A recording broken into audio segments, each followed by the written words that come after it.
Episode number 527. Light 'em up, boys. Oh, shit. Hold on. Come on, Sleepy. Oh, there you go. Nice. Dude, Spillage. This is Iced tea secret lemonade. Santa juice. Dude, like a whole carton of this shit showed up to my house.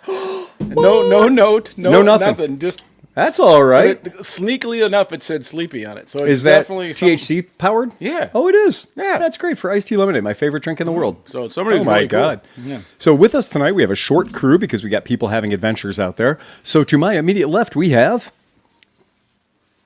Oh, me, Steve, Sleepy. I was waiting. And Sleepy. What did you ride here tonight?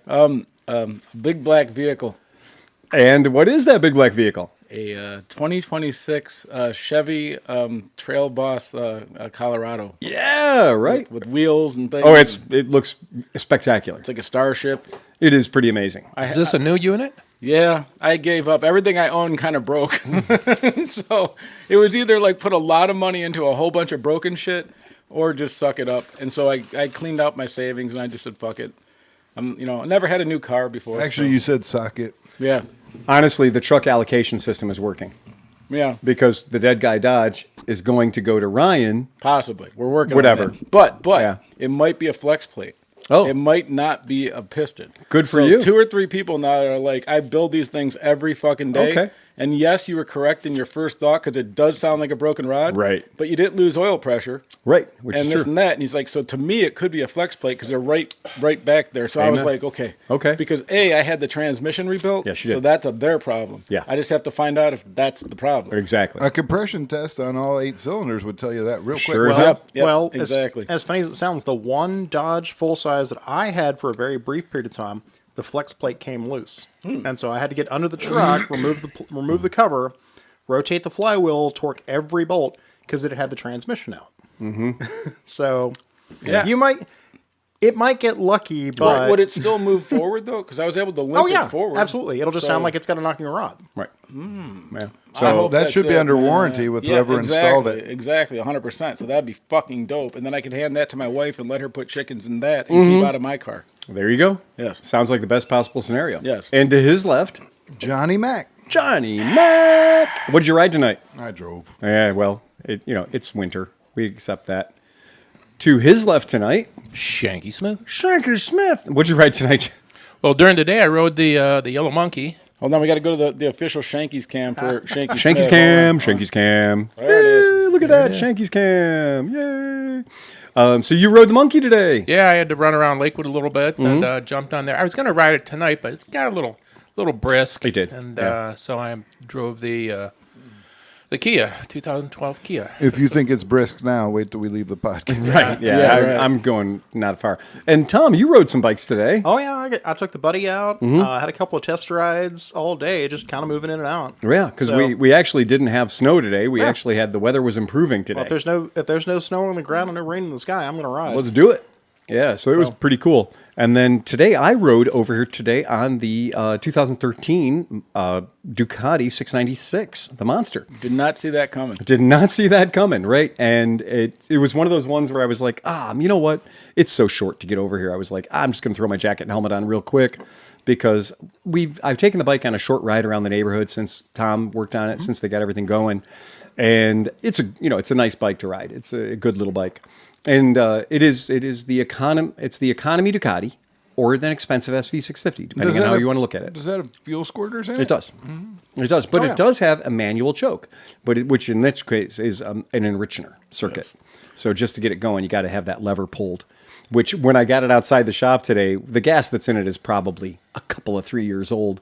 So even with the enrichener in full let's get going mode, it still fought me every bit of the way. I was very glad we had a brand new battery in it. I have some really good news for you. Yeah. You know how you said you're hoping that you're going to be able to get home on it? Well, we have Alex from Australia here, and he's in the future, so he's going to be able to tell us That's whether or not right. you made it home. So, Alex, according to tomorrow's information, did Phil make it I home? make it home? Right.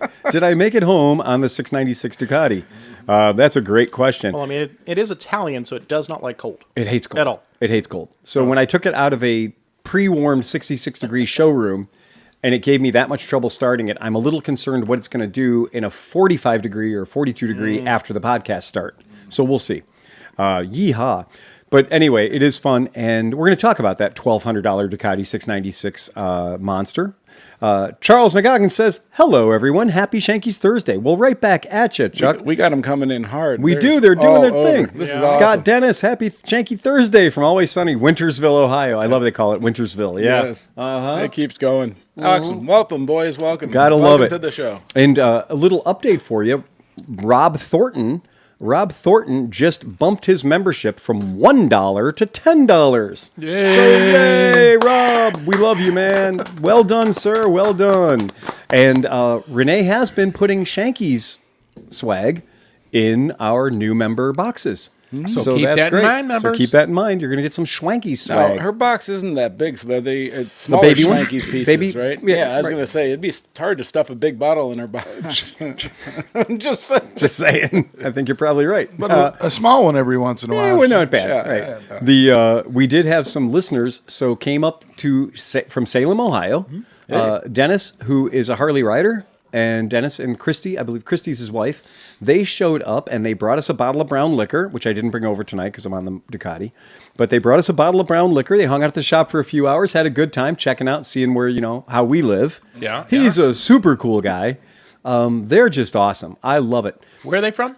So they're from Salem, Ohio. Salem. Okay. Yep. Okay. And so they came up from Salem, Ohio. And here's an interesting thing. I'll bet you don't know anybody who went to school who grew up and wintered on Put-in-Bay. Wintered on Put-in-Bay. Now, I don't.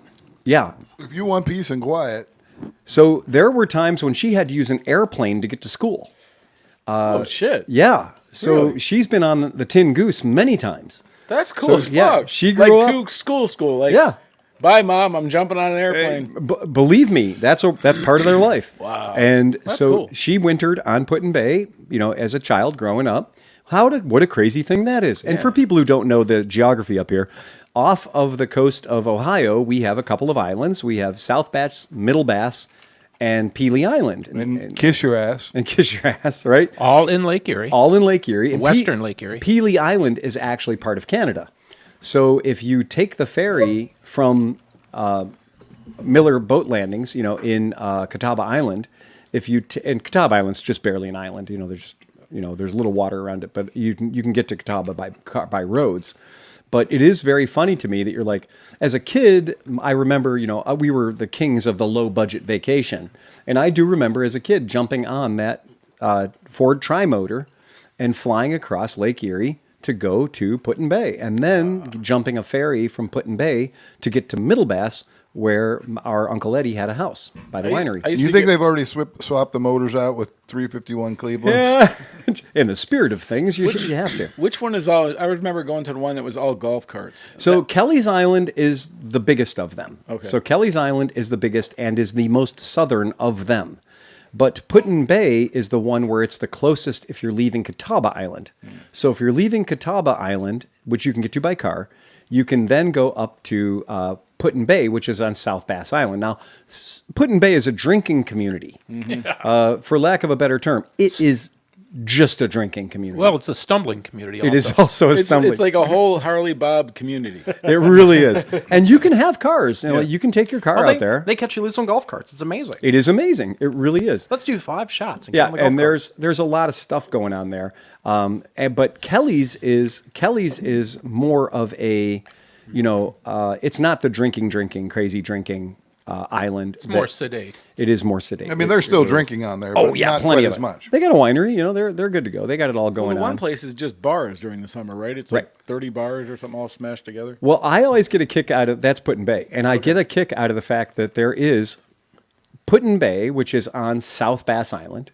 There is Middle Bass Island, where my Uncle Eddie lived, and then to the north of that must be North Bass Island. But there's not. It's called Isle St. George. Okay. So that one's called Isle St. George. It has 4 roads and the North Bass Island Airport. So the North Bass Island Airport is on the Isle St. George. That's fucking confusing. I applied for the Yeah. Put-in-Bay Police Department, We were just and they called me for an interview, and I was like, no. I don't see me doing this. I could just see you with like 8 guys' heads underneath your arms back then, just walking around. It's Put-in-Bay. And if things get too froggy on Put-in-Bay, what they do is they just put you on lockdown until the police come over on the ferry in the morning. Yeah. It's not the kind of thing where if it's 10 o'clock at night and shit gets super rowdy, they're like, oh, fire up a ferry. We need some extra cops out here. No, but I remember, I don't remember too much from back then, but I remember being stuck on that island because the ferry stops running. Yes. And if you miss it, you're fucked. You're there. If you don't have a way You to live there sleep, until 7 o'clock in the morning. Yeah. Yeah.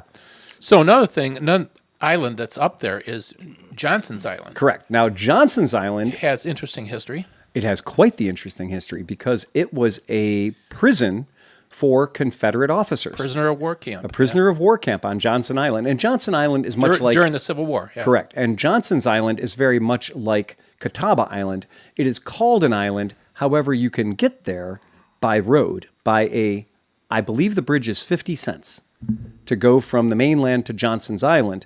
But it's far enough that during the Confederate War, during the Civil War, that the officers that they captured, because they were so concerned about the officers getting back to the South, they wanted to put them somewhere that they wouldn't just go back or get rescued from, Andersonville or somewhere. So they literally put them on an island that was so far away from the mainland at the time that you would not have wanted to try to swim it. And an interesting other note was after the Civil War, they used Johnson's Island as a way station for slave hunters. So for the bounty hunters that went up to capture fleed slaves, because remember, after the Civil War, there were a lot of people that from down south felt like all those slaves that escaped into Canada were their property. Yeah. And they would hire guys to go and round these guys up. Right. And they would put them in a impromptu holding area on Johnson Island. And Johnson Island is one of the only places you can go where there are Southern Confederate soldiers' tombstones next to slaves' tombstones. Weird. So they have a separate graveyard. Graveyard, yeah. Right, for both captured slaves and for Confederate soldiers who happened to die when they were there. Ain't that something? And now a word from our sponsor, LGB Train Set, because everybody listening now has a train set in their basement that they'll be getting trussels for and little people. Welcome to Trains and Ohio History. That's the Underground Railroad, not the the Lionel. L gauge. What is it? Lionel, No, L gauge. what's the big one? So L it's gauge. like LGB or GBL? Yeah. GBL? I think it's LG. I don't know. Yeah, right. I'm not that much of a train I'm not fan. into it, but Liza's I was dad. trying to make a joke, Liza's and I dad, fucked if he it were all still up. with us, he would school us right quick and hurry. Okay, we'll give everyone that one for free. At I least know that's mention a motorcycle for HO 1 is half second. O gauge, and then I know there's L gauge, and everything else is a mystery. We're scaring people. There's These also people are garden like, gauge. You guys said motorcycle. I know. We're OHON, whatever. right, and whatever it takes. OH. 220, No. 221, whatever it takes. I expected to hear Becky go, I "Oh, know. no," from I know, Tom. Those new to the podcast will know that this is going to turn. Somehow Phil is going to turn this, and it's going to come 180, and you're going to... I'm about to bring it to you. There it is. Okay, here we go. So, Pelee Island, which if Sleepy throws this picture up so our friends at home can appreciate it, Pelee Island has this unique distinction of being Canada. It is just across the border into Canada. And so years ago, we used to have a scooter rally that couldn't be beat on Pelee Island, which is a bad idea. Well, bad idea for them, great idea for us, because, well, you can't leave the island. So the one year we happened to go up there, and we had such a good time that the people that were on Pelee Island thought it'd be a great idea if we weren't on Pelee Island anymore. And so the police all showed up. Now, from Pelee Island, there are not one, but 2 ferries. One ferry goes to the United States of America. The other ferry goes to Kingsville, Ontario, I believe. Or it's actually, technically, it's Leamington. But that's 2 ferries. One ferry goes to Canada. One ferry goes to the United States of America. Now, the ferry that goes to the United States of America, thanks to convenience, G-scale, thank you, garden scale. Yay. LGB, garden scale. Nice. Well, we were close for not being trained people. So here's the cool thing about that particular rally. Could you imagine if you were being me and I get a chance to go to a rally in Canada and take a ferry to get there with my bike on the ferry? That's pretty cool. So everybody left their cars and trucks and stuff in Sandusky, Ohio, which is where Cedar Point is. You jump on the ferry in Sandusky, and you go on the ferry to Pelee Island. Well, once you're on Pelee Island, if you become a problem, and they don't want you on Pelee Island anymore, and they say all your drunk asses need to be on the ferry tomorrow morning at 0700, or it's your ass. Unfortunately, the only ferry at 0700 goes to Canada. Oh. Now, imagine, if you will, you and your shitty 60s Vespa or Lambretta scooter just ended up getting on a ferry to the wrong country. And now, in order to get back to your car in Sandusky, you need to now circumnavigate Lake Erie, at least the west part of it. Yeah. And you need to go through Windsor, Ontario, and you need to go all the way down through Detroit, through Monroe, Michigan, through Toledo, Ohio. So your what should have been a delightful hour ferry ride turns into a shit 6 or 7 hour ride on a 9 horsepower scooter. Not many of them made it. And what had happened was, given my opportunities, when we got in trouble, I grabbed a couple of my friends and said, hey, they're going to be really, really good about getting everybody on the first ferry out, but we need the second ferry out about 8:30. So we need that second ferry. So what we have to do is we have to hide our scooters and we have to hide our bodies and make sure that we are absolutely not on that first ferry out. Because I'm pretty sure once the ferry leaves, they're not going to turn it around for us, okay? Hey, we forgot 3 guys. But ideally speaking, we would really like to be on that second ferry, right? So we would super duper like to be on the second ferry. So as it happens, there was a bar there called the Wandering Dog Inn.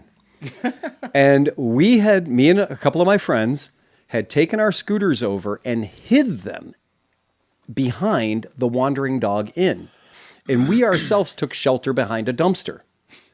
And all the police were over at the dock, a mile away, rounding up all of our drunk friends. They weren't looking by the Wandering Dog anymore. They knew that place was empty. It's 7 o'clock in the morning. Who's going to be at a bar called the Wandering Dog at 7 o'clock in the morning? The answer was the 3 of us. Once we saw the boat leaving and getting smaller in the distance, we went around, Pelee Island South, kind of the road jogs down there, and then came up. And when the cops, so the Canadian police, remember, this is a Canadian island, so they brought in the OPP, the Ontario Parks Police, not OPP, not other people's pussy. Yeah. They brought in the OPP and some Mounties and some other people. They weren't on horses, and I was very sad about that. I wonder if they used that song for promotional things and just changed it. Are you down with OPP? No, man, it's cool. That's it. No, it's okay, eh? Hey. I'll go back to my host and stay out of trouble, eh? So we did show up, and of course, the couple of cops that were still there, because all the other cops got on the ferry to go back to the mainland. So the 1 or 2 cops that were on the island were like, hey, you hosers, we got a problem with you. And we were like, what are you talking about? We know nothing what you're talking about. We weren't part of that group. Those guys were terrible. We were camped over here where it's nice and quiet. We're responsible people. I was shaking all night long. And the guy was like, oh, really? And I was like, yeah, we heard those assholes, blah, blah, blah. And the guy was like, yeah, I don't think so. We're calling the ferry and having the ferry come back. And at the very last minute, I was like, well, have you seen my badge? And then the guy was like, okay, all right. Your ferry's at 8:30. Don't miss it. And I was like, okay. And we got on the ferry and we went back to Sandusky, Ohio, where all of our shit was parked. What was funny was we got back to the ferry and nobody had cell phones back in the day, not like they do today. So there were very few ways to get in touch with all the poor bastards that had to go to Canada. Right. Now, here's a little tip from your Uncle Phil. Back in the old days, you could get into Canada with your driver's license. You didn't need a passport or anything fancy. Oh. So a lot of guys that ended up in Canada on that ferry, they might have had some problems in their personal past that meant they were persona non grata in Canada. But meanwhile, they were on a boat that was in Canada. Imagine that conundrum. You're not allowed in Canada, but you're already in Canada. So they had a real problem with the people who weren't supposed to be in Canada that were already in Canada, that were being asked to leave through a whole lot of Canada. It was a very, very weird thing, and we never had the rally on that island ever again. But I think they're due. Yeah. Oh, it's you assholes again. Oh, I don't think anybody on the force is going to remember that, because that was like 25 What do you years mean? ago. Your picture is plastered. Thank goodness you're 25 years older. Yeah, but I'm slower. I just remember somebody taking like a Honda Spree 50 and launching it off the pier into the water and dragging it out of the water and then getting it running and launching it off the pier into the water again. EPA be damned, or whatever their Canadian version of that is. But it was a great rally, and it was the most violently I've ever been ejected from a rally, or the most authority ever implied. But it's super fun, super cool. Go ahead, Sleepy. What? Oh, I saw you your finger up. I thought we had. Oh, no. Incoming news. No. Sorry. Okay. So, yeah. So tonight on tonight's podcast, there are a great number of things that we have to talk about, but not least of which is we made a mistake. We never make mistakes. We've never made a mistake ever in our life, ever. I thought I did once, but I was wrong. I moved to New Orleans. It a pretty turns out the big old motorcycle dirt bikey race at the AIM Expo Yeah. is not on Friday. Oh. It's on Saturday. Oh. And we're leaving on Friday. Oh. We have to alter our plans. Yeah. So I'm going to work on that. Okay. Yeah, I'm going to work on that. Because I think if we're going to be there, I think we want to be there for the Supercross race. But it is a separate ticket and everything else. And our friend who was here that was like, oh, no, you get VIP passes and the whole deal. No, you don't. That's all a la carte. So we'll figure that out. Yeah. But whoops, we made a mistake. Yeah. So Change of flight ticket. I spent worse money on worse things. we'll figure it out. Yeah. We'll alter it whatever way it I was needs to be wondering why altered. we were leaving before Saturday and Sunday. It seems like Saturday would be a fun day to be there. I think what we're going to do is we're probably going to leave Saturday night on the red eye. Ooh. So that seems to be the right way to get out of there. Yeah, just fall asleep on the plane. Yeah, that's it. Yeah, and you know, that's just the way. I think we're going to try that. We'll figure it out. Well, So, but Sean might have a problem with that. Figure it out. Because Sean will be at the club. And getting Sean out of the club. yeah, well, we'll figure it out. We'll figure it out. There's like I said, it's not a tragedy, but it is a change of plans. It's a tragedy. Yes, it is. It's terrible. I envy that boy's enthusiasm for being up at night. Yeah. Oh, my God. Yeah. He's go. Yes. Sleep when I'm dead. Yes. Yeah, that's cool. That's all right. Not me. I was like, yeah, time to go to bed. Yeah, me too. Yeah. I mean, it was fun because Robot was there. So Robot and I were kind of hanging out. And then John was causing problems with security at the Gold Spike. I saw that. Oh, man. Yeah, John was not making any friends. John turned a pat down into a non-consensual sexual experience. And the gentleman doing the pat job was not loving it. Well, but you have to explain. He wasn't very fun. You have to remember, though, that you guys were just trying to get to your hotel room, and all of a Right. sudden you had to go through a club line. Yeah, that's how it went. That was it. And John was like, what? The funny thing was them trying to disarm us. Yeah. Because, like, yeah, we're all carrying sharp, stabby things. And the guy was like, you can't go into that club. And I was like, what? My hotel room? Yeah. Like, Don't care about club, go there. right. I'm sleeping in this building. Yeah, I'm sleeping in this building, and I have a stabby thing on me. So you're just going to have to escort me to my room, I guess. Yeah. And that was way more than they were planning for. Their system did not allow for sharp, stabby things or hotel residents, I suppose. Anyway, here we are. Super weird. I just don't understand why you can't have an entrance straight to your hotel. Because that would cost money. I mean, if you make me go through the club, then like Turning the lobby of their hotel into a uns club was a great idea until they tried to figure out, like, okay, how are we going to do security when there's at least 400 residents of the hotel? They should just have, if you have a fucking key, you get to go through that door and Right. into your room. I agree. Yeah. Yeah.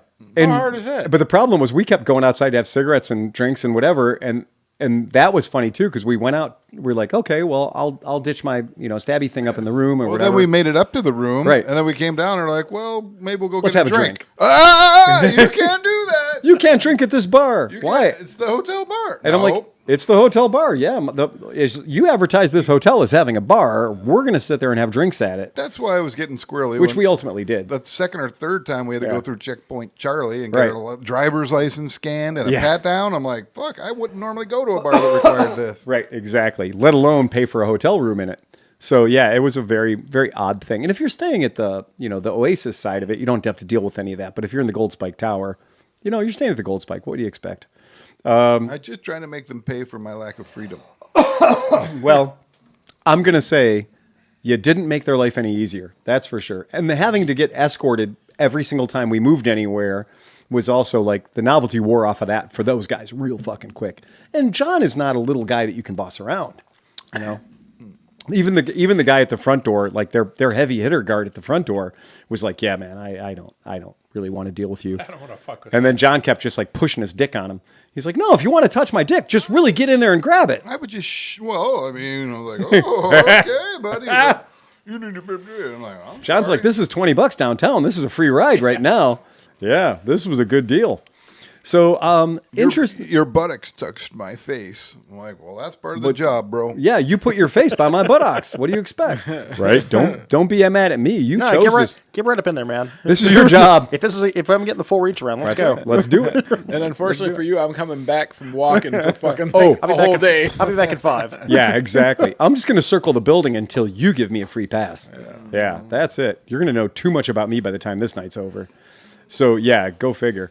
But yeah, the fact that Robot and I were just kind of like hanging out bullshit. We're like, oh, let's go in for another drink. Oh, here we go. You know, like you don't recognize us, for fuck's sake. And it wasn't like the club inside was a good club. It wasn't like it was really the club you wanted to get patted down to go into. Hell no. That was a whole lot of theatrics outside making their place look like it was better than it was.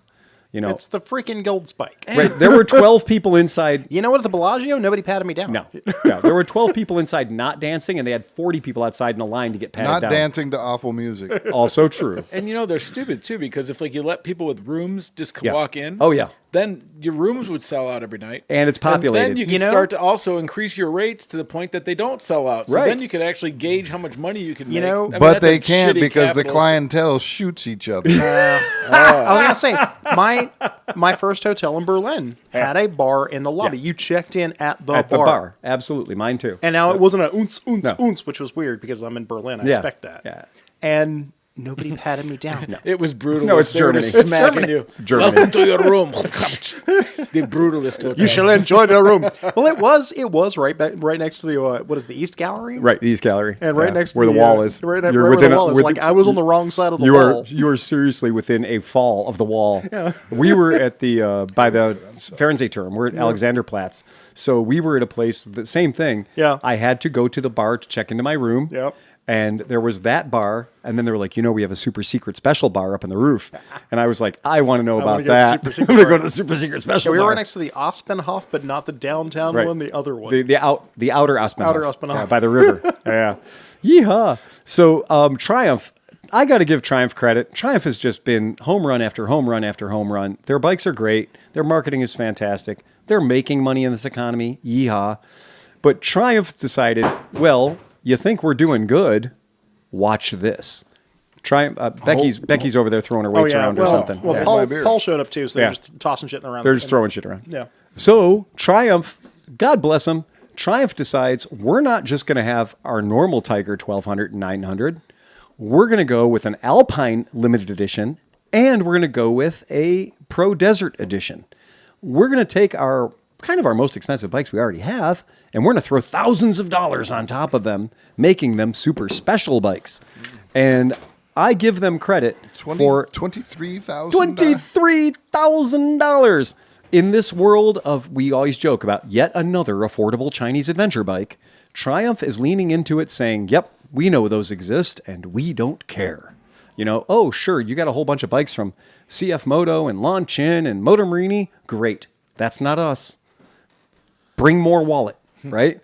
Let's do it. Let's see how their sales go. I mean, maybe they have more invested in the marketing and there's research to be able to say, the folks that are coming in are willing to pay 18 and they're willing to drop another 5 on top of that, and we're going to give it to them. And the folks that are coming in have got Vanguard accounts that look really good right now. yeah, Well, and they're Right. kind of defining it. So if there's all these people coming in at lower market values, they're saying we are not a budget brand. We're staying with their fucking Not value. what we're doing. Yeah. And I mean, when I tell you that these bikes that they're bringing out, you look at it, and we look at a lot of bikes on this podcast, and I'm gonna, Sleepy, you can throw this up for the kids at home. I'll throw it up to the screen down low. But this is not the kind of bike where you're like, oh yeah, dead sexy. Sleepy's not going to make the squidgy noise on this one, No. right?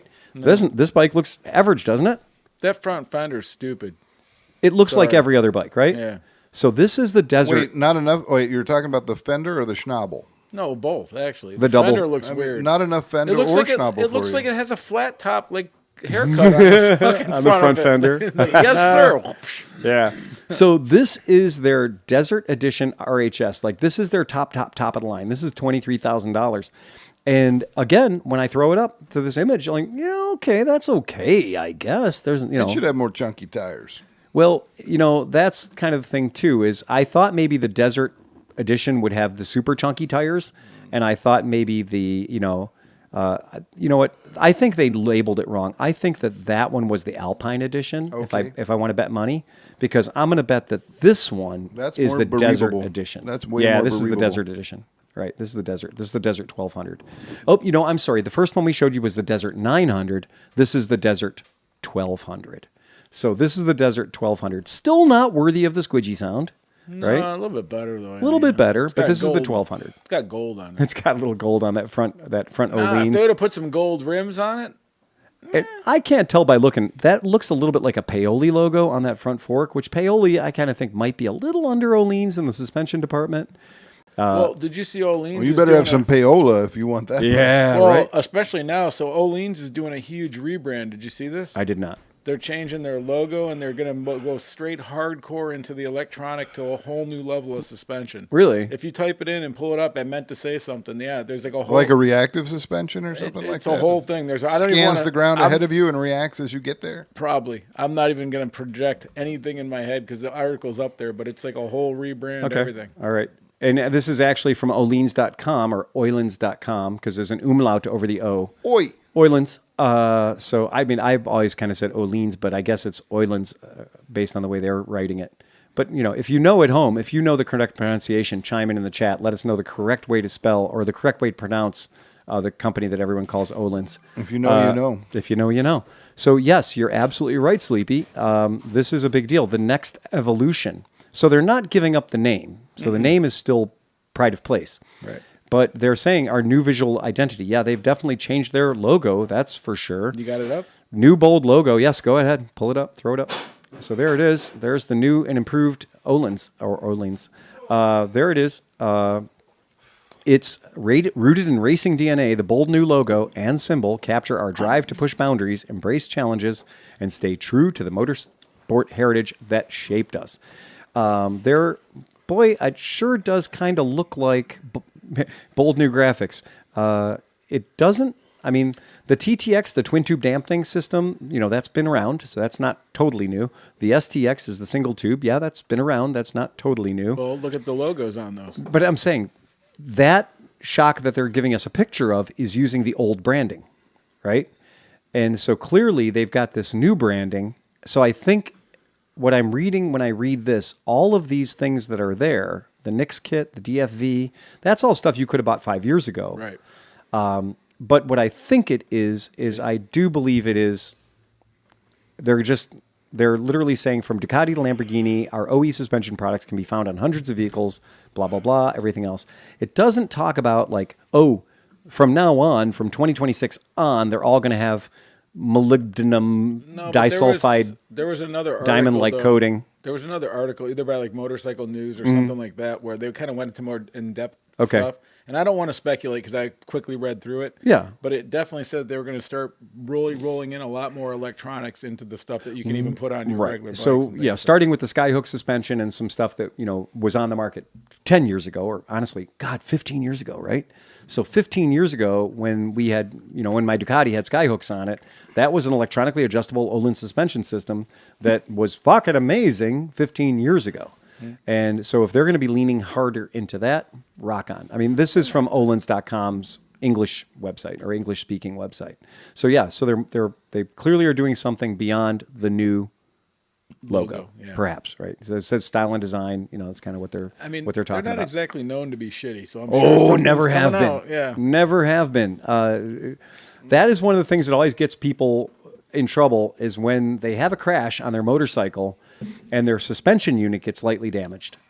And then when we tell them, like, okay, here's the price of the repair to the vehicle with putting that suspension unit back on the vehicle. Mm-hmm.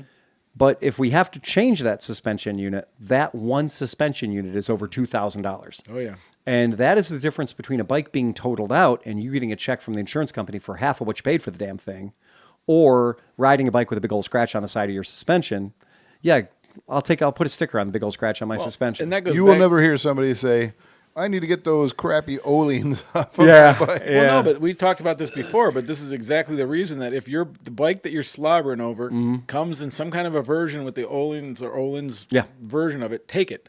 Because Yeah. it's usually only $1,800 to $2,000 more, and Right. you're getting $7,000 worth I of suspension. promise you. Yeah. And especially in the case with the Moto Guzzi V100s. Oh, yeah. The price point between a V100 and a V100S is less than the cost of the rear shock. Right. Right. So you're getting all the other shit, the literally the electronically adjustable suspension system is all on the bike, all the upgrades, Factory installed. the heated grips and all that other shit. It's all there for, matching the ride mode with the suspension. Right. For the price of one fucking component. You got to get it. I mean, if you wanted to go that way anyway, you got to get it. Yep. And how sad are you going to be 5 years into the experience to be like, oh, I could have had all that and I spent $1,500 more, $1,600 more. Or the worst, I witnessed it, man. I saw a dude, he had like the new Tuano or whatever, and his buddy had the factory. Yeah. And they switched. Oh. And he came back and he was like, fuck. Yeah. Oops. It is good suspension, man. It does look like, and I will say this, back to the Triumph thing. Here's the problem, though, is on these two Triumphs that are maxed out on the price point, they're not giving you the heated seat as standard equipment. So they're still having the heated seat or the lowered seat or the change seat. Those are all still options, right? If you go to the 1200 now, then you do get the heated seat as standard equipment.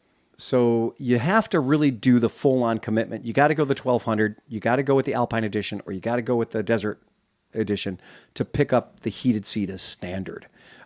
They also hilariously blind spot assist, like you have in your car, like, oh, there's a car in my blind spot.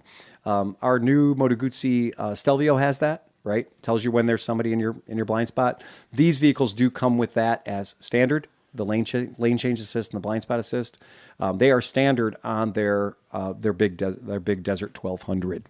Really, really interesting. And that's 106 horsepower on the 900 and 148 horsepower on that 1200. So that's a lot of bike. I mean, it's a hell of a lot of Pan bike. America. It's right up there with the Honda Civic. This is right up there with that. But it's interesting. That's funny that you said that because every time you hear somebody mention the Pan America, it's like it's a sport bike, but it's on, it's an adventure bike, sport bike. Right. But yet that's like the same amount of horsepower. It is. It really is. I mean, it's right there. It's like within 2 or 3 it's horsepower. there. And, for that kind of money, good. It should. You're right. Yeah. You're right. That should be. It's a lot of stuff. You're getting a lot of stuff.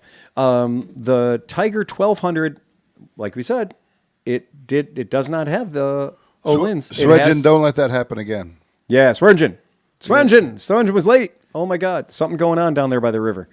That Tiger 1200 has Showa, so that's not on that $23,000 bike. Ouch. So yeah, that's a tough one. That's a bit of an ask. I gotcha. So anyway, here we have it. That is the Tiger 1200 Rally Pro Desert is $25,995. So $26,000 before fines and fees, right? I wonder what the Africa Twins coming in now. Not 26. You don't think that? No way. No way. Let's see. Wasn't it like 13 or 14? Yeah, I was going to say not even 20. No. That was 2016's by 14,399. for which So- version? So this is just their Africa Twin. Okay. So let's So, Mr. No. hold on. I guess it was. Because they got the big one. they got the big one, and the big one is 17,599. Wow, Yep. good job, Honda. So 17,599 for the big one. That's a value. So that's how much money you can spend on an Africa Twin. There you But go. that's crazy because you think about that bike. I do like Triumphs, but man, I would take an Africa Twin over that every single day. Maybe. Huh? Yeah, maybe. I mean, we're at the point right now where It's a shame with these bikes because Triumph's styling and everything that they've been putting out has looked really good. Really good quality paint. It looked Everything. really nice, everything. And this just isn't doing it. So I don't know, And it is true that on the Triumph, if you get the Adventure Sport ES of the Africa Twin, you're getting that bike for $17,599. But with the Triumph Desert, you're getting all the crash bars. You're getting all the cages. You're getting all that stuff. Yeah, that's you're getting worth something. as much as you could possibly get on it. You're not getting enough And zhuzh. it is, if you did want to spend if you did say, okay, just fucking hurt me. I just want to get hurt. Charge me as much money as you can charge me. It's going to be, I believe, for an Africa Twin, the most expensive Africa Twin you can get is the Adventure Sports ES-DCT. I only say that to a nun with a paddle. That's going to be $18,399. So $18,399, but that doesn't have any scaffolding on it. You know, it doesn't have that stuff, right? But Yeah. like my bike, I got it with 1,200 miles with all the alt rider or whatever the shit's called all over it for $7,800. Exactly. So Yep. So that's an interesting thing. Your when you Africa look at Twin was $7,800. yeah. Wow, nice. Oh deal. man, I'm sorry, guys. That's why we drove in the middle of fucking winter in a blizzard, pulling the trailer with my Hyundai with to make bad that tires. deal, to go make that deal. You know what? I quoted you guys $25.99. That's Canadian prices. Oh, I'm sorry. The Canadian Copec is at a disadvantage right now. It's $22,995. So $23,000 over 20 Gs. $23,000 for that Pro Desert, for versus Rally Pro Desert. 17.5. Yeah, so Versus still about 17.5 5 or Gs 18. there. So, Yep. so did they come at 72 months? Honestly, don't know. Yeah, we're gonna have 50-year financing, right? God. Yeah. So I do not know what their Your payments are only $139.95 a month, Honestly, but you have to go 72. But honestly, 72 months is not unheard of in our industry. So again, that's a big news story right now about a 50-year mortgage, but it's been kind of that way for a while in the motorcycle industry. It's not uncommon for us to see people carrying, I think 7 years was the biggest I've seen. I was going to say 60 months became a thing years ago in cars. Yeah. Go ahead. What? Oh, I was, How did you get 68 months on your truck? No. They just said, well, this is what you want to pay. And It might be we'll 60. I don't know. It's 60, whatever. That works out to be 68 Right. months. It's 68 Exactly. months. No, I don't know. whatever. We'll write it You up don't even like know that. how many months you financed No, it was for? 60 something, 60 After they whatever. got I don't past- fucking. after At they that got point, past- who gives a shit? after they got past, Yeah. they got past the tire and wheel package. He didn't care anymore. my most important thing I asked him was, is there any penalty for paying it off early? Because Right. I'm not going to fucking sit there. I Right, put it down, exactly. I'll pay the fucking thing off, and I'll be done. He got the extended radio aerial antenna warranty. Yeah. He got the extended warranty. They have warranties on the air. Well, what is funny is I did not get any of the warranties on my F-150, and apparently now the windshields on F-150s are made out of a suggestion of glass. Yeah. And of course, I and every other F-150 owner in America has a cracked windshield. It's like $300 though from Safe Light. I mean, No, it's not. oh, it has all no, kinds of that's shit the- in it. yeah. Oh, It's $1,000 for that because of windshield the camera. because or it has the whatever. camera and all the other shit built into it. So yeah, it's unfortunately windshields are no longer free on your insurance. No, it's if you have $1,000 deductible, it's $1,000 deductible, and your insurance goes up. Enjoy the dick in a box. Right, enjoy the dick in a box. Enjoy looking through the crack in the windshield. Yeah, that's absolutely true. And every F-150 forum I'm on is like, yeah, cracked. Absolutely. Should be a recall. It's not a recall. So go figure. In the smaller, more exciting, more interesting motorcycle category, we did spend a little bit of time last week talking about the Ibex 450 versus the Moto Morini Vittoria 450 and how we were talking about both of these motorcycles is going to be in the neighborhood of 48 horsepower, and they're going to be in the neighborhood of $6,400, $6,499. Well, again, what were we talking about? There are still motherfuckers with money out there. We don't want to ignore those guys. Hey, Ducati, what's that you're doing over there, buddy? Oh, turns out what Ducati's doing is they took their Enduro, their EX 450 Desmo, which was a dirt bike, and they put turn signals on it and a headlight and made it street legal. So now you can get a Ducati Desmo 450 Enduro with full legal road legal shit. You got it up there? Oh, I sure do. Let me see. Yeah. So I sure do. So this one here that we see in the picture is the Dirty Dirt version, right? Okay. So that's the Dirty Dirt version. Well, they are going to have a Street version. And I'll go ahead and pull that up for us now too. Give me a second here. You're fine. Oh, give me a second. That's it. Well, you know what else is funny? Did you see this? This came out today too. So QJ didn't want to be left out. So now QJ brought a 450 out too to go against the Ibex and the other one. So now there's like a whole slew of these fucking Oh things. my God. And the QJ will be branded also as a Benelli and some other stuff, right? Yeah, So, so yeah, that's- so they're going to have that too. So everybody's going to have a 450. Yeah, it went Right. from like, man, nobody's gonna make me a 450 to like they were like, okay, fuckers, here's 17. Here's of them. all of Well, them. here's right. the gold standard in your 450s is that a CRF Right. 450L is $10,999. It's like, yeah. Yeah, right? So that's Wow. This one's 69. that one's 69, right? Yeah, the 6900, QJ will be right? 69 for a pretty looking. It's on Adventure Rider if you Okay. want to pull it up. Yeah. But that's not, I'm talking about the Ducati. See, we know CF Moto is going to blow out the bottom end Right. Yeah, as you're far right, as you're right, pricing. you're I mean, right. but you're talking about a Ducati, and I'm like, all right. Or even, and I don't know how much the Triumph is. Triumph just came out with a 452. Yep. But I can't believe that they're going to be cheaper than the Honda or more reliable. Yeah, I don't see that either.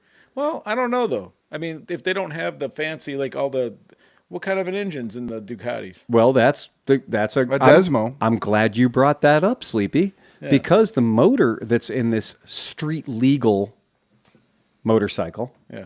is not 40 horsepower.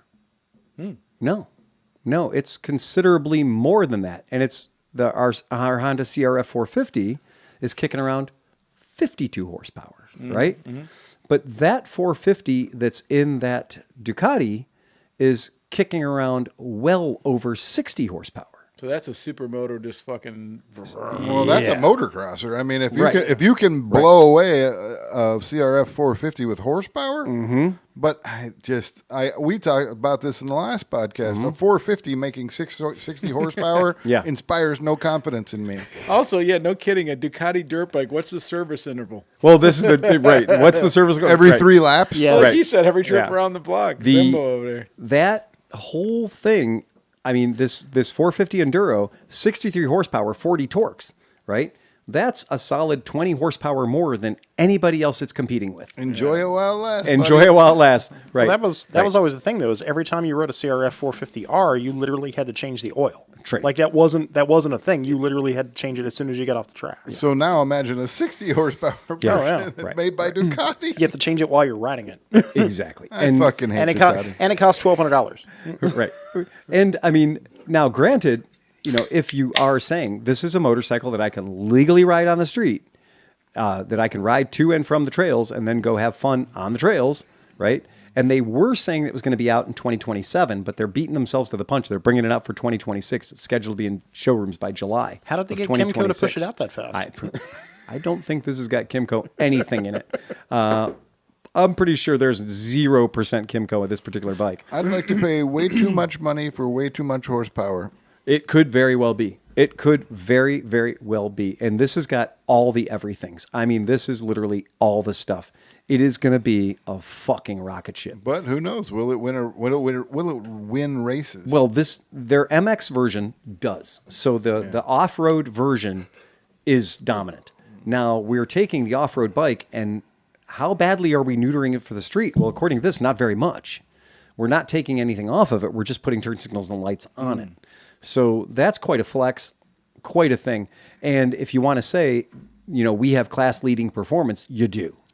For 63 horsepower out of a 450cc single, well done, sir. But I guess, I mean, it's probably like anything, like drag racers are tearing down their motors in between races or next day or whatever. I'm pretty sure those moto guys are like, pop the motor out, even a CRF 450 probably can get rebuilt in about 3 seconds. Probably, yeah, it probably is. So it's a very, very interesting thing, and we're talking about, we're talking about a motorcycle that doesn't weigh very much, So this one, the QJ 450 is supposed to come in with 52 horsepower. right? And so when I was looking at every single piece of number that I could find, 44. 44 is what I saw. So they dumbed it down. So it says the motor that's in the other, whatever the motor is, can do 52, but they're dumbing it down to 44. Exactly. Okay. And that was across the board. Every Chinese 450 motor I saw all said basically the same thing. They're all going to be between 40 horsepower and 43 horsepower, depending on where you look. Right. And, I've actually seen claims for those two numbers on the same bike in different, in different documents. So that's an It's interesting almost thing. like in the car world when you have a turbocharger. Well, we can keep turning it up. Yes, we can keep turning it We're up and turning it up and turning it about up. to talk about that too, because your there's another reliability. bike we're talking. But now the question is, now you just beat everybody in the horsepower game with your single cylinder, under 300 pounds enduro bike that is street legal. Terrible idea, but street legal. $12,000. Now keep well, that's in mind not as ridiculous. I mean, it's only that's you know, 2 times exactly as much money as all the Chinese offerings. yeah. Right. It's going to have a hell of a lot more expensive service schedule, maintenance schedule, and it's But it's about only slightly more than the Honda. 40% more than the Honda, right? Yeah, The exactly. Honda's $10.99. Are they $10,999? Okay, there you go. Well, that's not that big of a difference.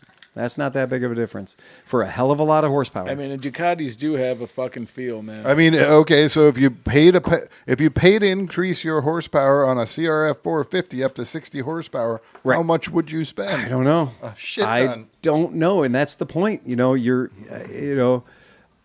a big Well, ask. and it depends on what you want to do. If you're off road, you probably don't need that horsepower. But Right. if you're on road, then that could be a fucking fun bike. Yeah, and the CRF 450 RL is a 50 state legal on-road vehicle. That's what it is. That's what that motorcycle is. That's what that is. But it's only 22 horsepower. That CR 450 RL is their street legal bike, but that is dumbed down to 22 horsepower. Oh God, And that sucks. well, Yeah, that's yeah, embarrassing. that's a hell of a thing, right? And at 289 pounds, What does 20 a CRF 300 make? It's almost the same. it's not that far off, right? So that's one of those things. We're talking a little bit about apples and oranges here. We're talking about a competition grade motorcycle that has been lightly modified to have turn signals and go on the street, right?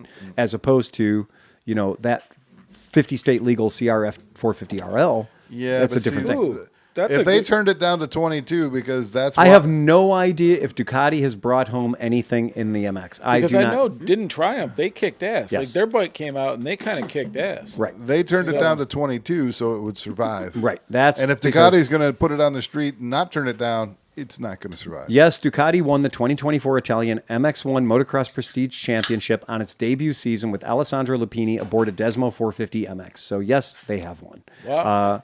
Yeah, there you go. So right. it's won at least one thing. I don't know. Well, I believe it if it's putting out those horsepower. Right. That's a hell of a lot going on. So, and that was on their debut, by the way. Well done to show up and fucking win, I guess. That's pretty rad.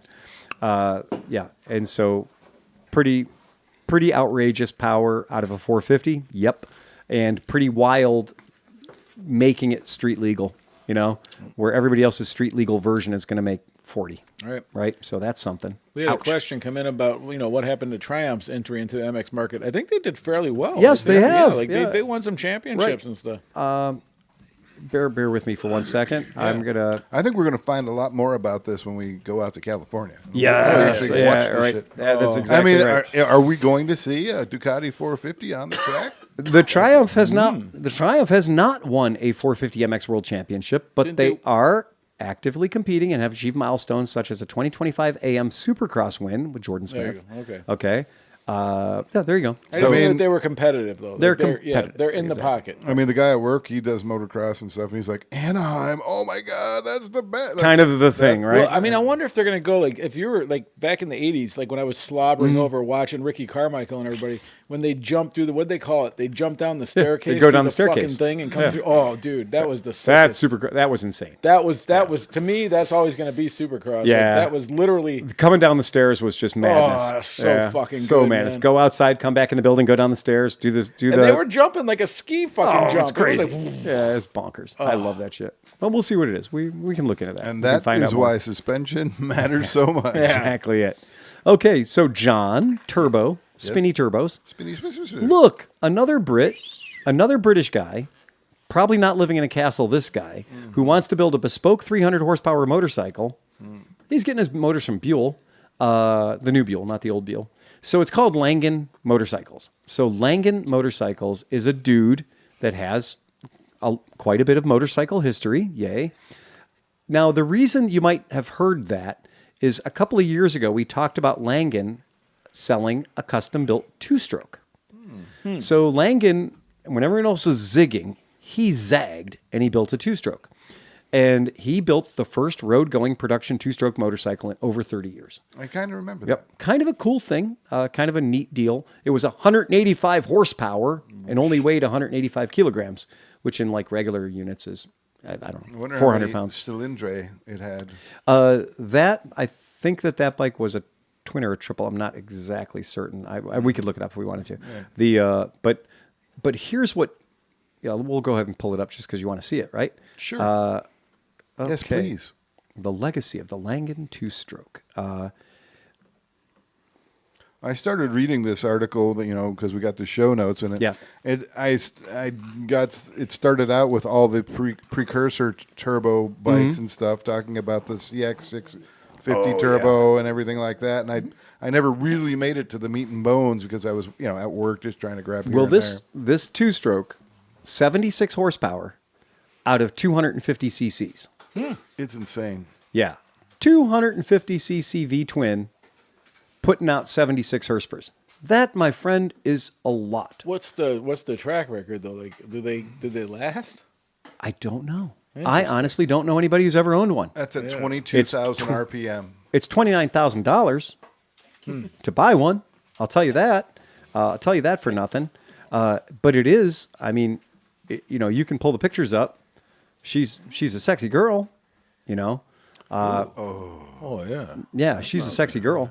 Oh, I love the pipes. I didn't see it Don't at we love the first. pipes? Oh yeah, it's got the little stinger. Yeah, we love that. That shit's right. That's worthy of the noise. Absolutely. Yeah, that's worthy of the noise. We brought this up in a podcast a couple of years ago. We were talking about this particular one. I think it was just vaporware then, but they've been selling there on the road. You can buy one. There's license plates and turn Look at signals and all that good shit. The frame is beautiful. I'm glad you said that because you're really going to like the new one. What's funny about this bike is there is no doubt you're looking at a custom hand-built motorcycle here. When you look at this, there is not an off the fucking shelf part on that bike. Kind of like the arches. The arches have that feel. About Same them kind too, of thing, yeah. right? That same. But I mean, No robots were harmed in the making of this motorcycle. every part has been handcrafted. Oh, no shit. Right. Evil Dead Alive says we need sound clips. Yeah. Screw demonetization. Yeah, we need right. sound clips. We need to hear it. We need to know what that Can beast you sounds imagine like. if they pulled a copyright over an engine noise? Oh that was a revving two-stroke V-twin. That's obviously this. man, you're not kidding. I wouldn't care. I honestly wouldn't. I don't think the AI that checks all that even cares. You know what I mean? It's just picking up whatever. They just don't want YouTube videos to be out there. The picture of the motor, if you're going to throw this up, Sleepy, the picture of this motor is quite interesting. I love the look of this motor. Wow. I love the intake snorkels are gorgeous. It's a wild-looking 90-degree V-twin. And it sure does look like a couple of Honda CR motors just lashed to each other. It's neat. I think it's really cool. But that's not what we're here to talk about today, folks. No, not at all. We're here to talk about their new one. So when you get a bike like that and you got a problem, how do you get gaskets? I don't. Right? Like when you're dealing with that? Build your own gasket, I suppose, at that point. Holy shit. Yeah, at that point, I got to say, we're going to build our own gasket. Well, in the old days, we used to use cardboard. Yeah, that was right. Cereal box. Yeah, cereal boxes. Cereal box is the best. Soak it in grease. I want grease to it let up, you finish soak it. talking about the Langen, but that brings up a thing that I want to touch. I wanted to touch on from what we did last Sunday, but go ahead. Okay, Yeah. that's fine. So the Langen comes two ways. It comes with a spinny turbo Oh. and a not spinny turbo. And you said the frame on this one's even squirrelier? How does a turbo not be a spinning turbo? Well, it's not there. Okay. It's just not present, right? So it's just not present. And so this particular bike, the light speed is what they're calling it. And the light speed, they're building 185 of them, and it has 185 horsepower. But with the spinny turbos, it has 300 horsepower. Fuck's sake. That's exactly what I thought. I was just the exact same thing. It's a 11. It's the Buell 1190 V twin engine. That's just what it is. It's it's mapped. They map it to you and all this cool stuff. What's that? The Shark Bolt or the Thunderbolt? What is the new? What It's is a Shark it? Bolt. It looks like a shark, Right. But that bike is supposed to be phenomenally fast. It is right. Yeah. It is. So you can pull the pictures up of this one, and this one gets the full stroke Let account. me make sure my mouth is moist. Yeah, make sure. Yeah, make it. Yeah. So, yeah, and like every part of it, the exhaust is beautiful. Everything is gorgeous. It's a very, very cool looking motorcycle. Fuck outta here with Like that shit. that bike looks neat. Like That is cool. that bike looks sexy. I like how the swing arm continues the line of the frame, but then Yes. dips off into it like that. That is sick. I agree. The frame on that bike looks as good as the Britain. It looks as good as anything I've And look ever at the seen. radiator. They just slid that bitch in there like They it's like a did. piece of jewelry. It is. It's a really attractive bike. John don't like it. It's okay. Oh, no, I like it. I just know the price tag is going to be. And It's then got to be at least $8,000. Well, you're not wrong. might be. Right. And then like It the kind other of looks like a Gladys. well, what I also like is what they did with the exhaust. Oh, I think the me see exhaust that. is Where's dead that? sexy. I think that the Oh, way they straight up the poop placed chute. the way they placed the exhaust is just really sexy too. What if you you don't have to scroll buy a down heated there a little seat. bit? You got some scrolling down. What's on the Oh, next row? open up what's on my screen. It is, right? No, that's what you want to look at right there. That's what we had. Okay, what's that? Oh, okay, no. all right. There you Oh, go. Okay, guys. Yeah. So look at that poop shooter. Yeah, I isn't didn't that see cool? that. I didn't see the double hole. Isn't that cool? Oh, so for each. Oh no. It's got 2 inputs. It's 2 cylinders. But wait, so does it have 3? Because it has a pipe on the bottom. I don't too. know what to tell you, Sleepy. There's an exhaust on the bottom, and there's 2 holes coming out of the back. Unless those are just taillights, but it's just sexy as fuck. The Maybe it's, exhaust on the bottom's heating it's up, only too. you say it's only a V twin for sure. It is a V twin for sure. Then those are just taillights, but they're sexy. I love it. It's beautiful. I don't care. It's gorgeous. I just think it's a good looking motorcycle. Yeah, I just think it's a great looking bike. I wonder So if they could have a fairing kit for it. It's too, hard for that's me to have a aluminum. problem with that. it no. is. I want to have a problem with it. I can't have a problem. It's The tank maybe is a little too big. yeah, and that's to me as a guy that is only looking at this like art. That's the only way I'm looking. But 300 horsepower is going to need a lot of gas. So at it. Well, And you're going to need a fairing because you're not going over 140 on that thing without your face getting pulled off. just getting pulled right off your fucking face. does look like a pretty straight up and down. Handlebars even look like It you're- is truly a cafe racer. There's undoubtedly, it is 100% a cafe racer. That's just what it is. So this isn't meant to go on the track or anything. No, with 300 this is horsepower. meant to be the biggest flex you can make against everyone else that shows up at the bar. You win. And the answer is taillights because I found a purple one that has the taillights. Yeah, the purple one has the You know taillights. what's going to be sad? You know what's Yeah. going to be sad is like this beautiful frame with this beautiful swing arm, and some dude that gets it's going to put like a 14-foot long, just like aluminum fucking ladder frame. I sure fucking hope swing not. arm. I sure hope not. To do Yeah. to do highway drags. Yeah, with this that would be 300 awful. horsepower. Oh, that would be awful. But just the same, turbo 300 horsepower bike is very, very interesting. It's There you super go, cool. Johnny Mac. Yeah, my problem is about 175,000. Let's Evil find Dead, out. I agree. Yeah, let's find out what they say the price is going to be. HP price. Let's see if they even say it. I don't Hey, know. stop coming on yourself over here. No, Yeah, hold but on, you didn't hold have to on, hold fucking on. think- The standard model is $46,000. Oh, That's pocket not change. so bad. Come on. Yeah. That's the 185. Okay, Yeah, so Piper- that's the Hey, 185. Piper, if you're listening, you're going to need Right. to drop out of Yeah, college. right? It's going to be. I mean, it's going to be more than 100. It's going to be more than $46,000, but it's not going to be. With a face Twice like as that, much. you got ways to make money. But again, I'm happy to say that it's a British guy who doesn't live in a castle. I'm happy to say it's a British guy who has a history with motorcycles and building and competition motorcycles and everything else. So that's all good. It feels a lot like a Britain kind of experience. It sure does. Yeah. It feels a lot like a Britain. It has that kind of vibe going to I it. feel like you're personally attacking Hesketh at this point. I could also he's also on the list. You know, yeah. it also kind of looks like a BMW F900, not my version, but the other one with a modified tail. You know what last week I touched on this and I'm going to follow back up. I do not like all the angles. So motorcycles today have been a collection of angles to give them the impression that they are either stealth fighters or that they are on the racetrack fighting, pushing the motorcycle down with additional wings and cutting edges. I like organic shapes. I like a bike that has curves to it. This bike has a lot of curves to it. In fact, I don't think there's a right angle anywhere on the cocksucker. So I actually like it. I think it's a really pretty bike. That's why My question It is looks this. organic. How many 1190 normally aspirated motors blew up? And if your answer is more than 0, Right. then then 300, you know what I mean? Like, Yeah, it's true. It's true. Right. How It's much- absolutely true. It is absolutely true. Because putting a twin turbo on it, bumping it up to 300 horsepower, is one of those things you're like, why?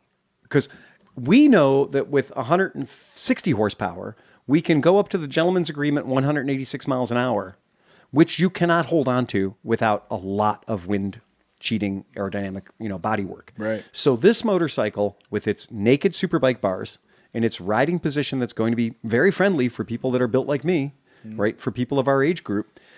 I'm going to say, if you've never tried to hold on to a motorcycle at 140 miles an hour before with no windshield in front of you, you got some explaining to do when you get on this bike, because or you're like looking through your fucking handlebars because Yes. you're smooching the tank. at 185 horsepower, this motorcycle can already go a speed that you can't hold on. Right. Yeah, there's 300 horsepower there. Good luck. Right. Dude, There's 300 horsepower. You don't need 150 of it. My There's Tuono, 150 you'll never use. the first time I got on the Tuono with the small windscreen, I almost did not come back on that bike. Yeah, I like know. that fucking thing. Yeah, the wind starts hitting you. You get over 140, and I had the fucking tightest race helmet that wasn't vibrating at all or anything, and I was still getting sucked back off the bars. Like, it was fucking crazy. The Zero SRF was so fast from 0 to 60 I and can't 60 to 100. It was so fast from 0 to 60.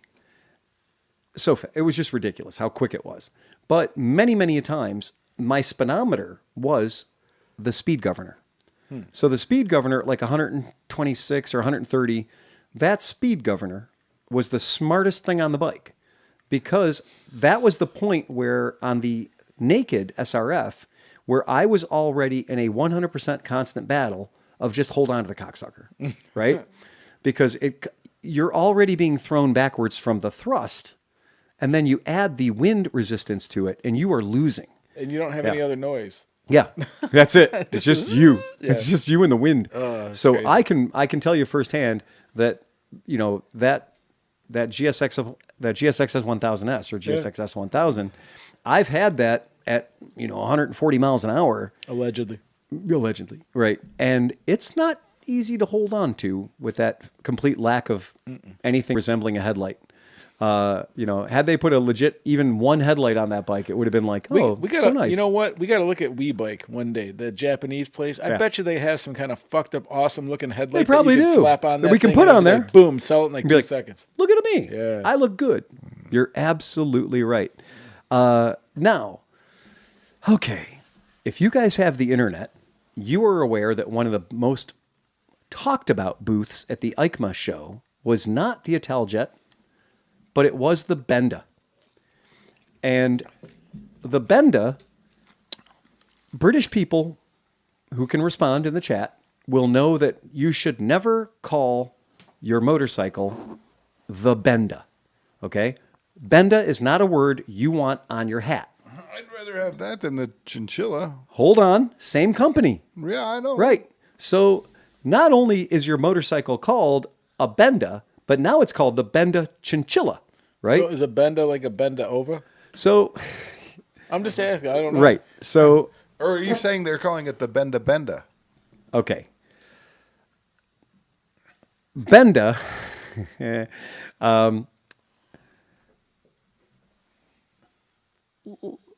I'd rather let somebody else answer that. So, it's a Benda in a Benda slang is going to be that you are a man who enjoys the company of other men, Okay. but a little more enthusiastically than just a casual enjoyer of. So this is called the Benda Dover? So yeah, Well, yeah, that's yeah. what I So there's a reason why it's not a great name for a motorcycle company, right? To honor the cliffs of Dover. I understand you're trying to be delicate about I just this don't, and everything. right. I mean, Right. I'm not trying to Where's snag Sean on when we need anybody. him? Yeah, Right. The one guy that we have that we could really, really have fun with about this But, Not here tonight. really shouldn't. a Right. lot of the people who ride motorcycles are guys, Right. and a lot of those guys aren't the type of guys who like to Benda Dover. Right. And Yeah. so calling it the Benda Dover Right. Yeah. makes it like a little... It is a Yeah. thing, right? Yeah. It is a thing. Unfortunately, most Right. people probably have no idea of that, though. Yeah. Except you told them. Sean Also says he's true. on the way.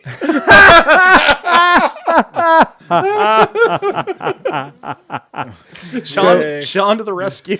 Yeah, exactly. So anyway, that's just one of those ones where it's not a great idea. You know, you say you're on a bender, that's fine. We know you're being on a bender, that's cool. That's fine. It's the Benda peeler That'll bar? be the fix, dude. You just nailed it. For all the people in England, they just got to get the sticker to make it a bender. And Well- then everybody's like, "Oh, did you get the bender? Yeah, all weekend, baby." Woo. Okay, so here's the trick: is it's all about the application, right? So I would be further ahead. I think you'd be further ahead calling your motorcycle the wanker, right? The tosser. The tosser, The spotted right? dick. Right. Then we can all relate. Right. Yeah. But calling it the bender, and you have to understand that if you say if you and I went out drinking one night in London, and we went out and we had a great time, and the next day at breakfast, I'm like, "Wow, Steve, you had quite the bender last night." That's not going to go over. Like, you know, probably because of the American accents that people are like, "Ah, I get it. That's what he meant." Okay? But it's just like in America, you can have an Aunt Fanny, right? But in England, if you're talking about your Aunt's Fanny, that is not good, okay? Because they're different things.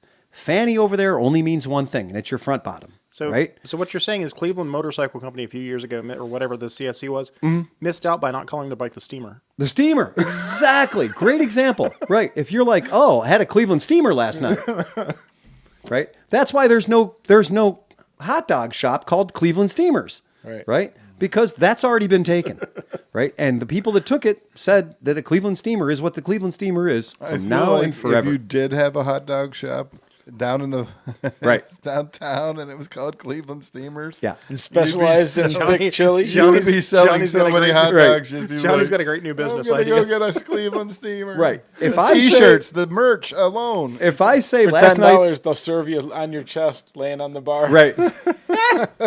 You're like, I want the Cleveland steamer the whole way. Yeah. And they're like, lay down on the bar. Don't do it. Would you like extra brown sauce? $10, same as downtown. Dude, you could have it. You could have like a fake Got butt the come merch. over and dump the chili. The merch alone, we can make a fortune. Why are we in motorcycles? One of the comments that I'm getting on my Facebook thing says, if you say he's going out on a bit of a bender, then he's going out on a pub crawl to get pissed. If you say he's a bit of a bender, then you're talking about homosexual. But if you say he's a benda, not a bender, benda, then you only mean homosexual. So bender, drinking. No, you mean extra homosexual. Either way, right? Yeah, right. So bender can be drinking and it can be homosexual. Take the ER on the end, turn it into an guaranteed. So It's- completely opposite of our whole problem with the ER. Right. Yeah. So you don't want to. Yeah. So just wow, a whole nother level of this stuff. So Yeah. nothing good. So the company did no research. No. Well, their other bike is called a chinchilla. Right. We leave it at that. Right. So the reason we bring this up, Wait, it was Chinchilla and like Jello Biafra or something, right? Like, wasn't it? Like, Napoleon Benda. Bob. Napoleon Bob. Jello Biafra. The Benda Jello Biafra.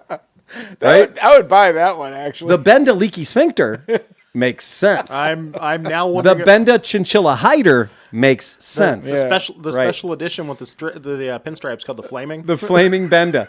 The Benda hamster wrapped in electrical tape makes sense, right?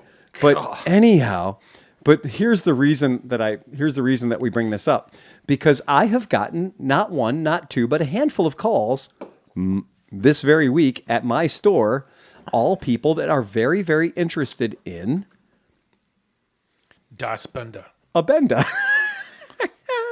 And they want a Benda. And What size? What size well, are they looking I mean, we've they're only, looking for a 700 Benda.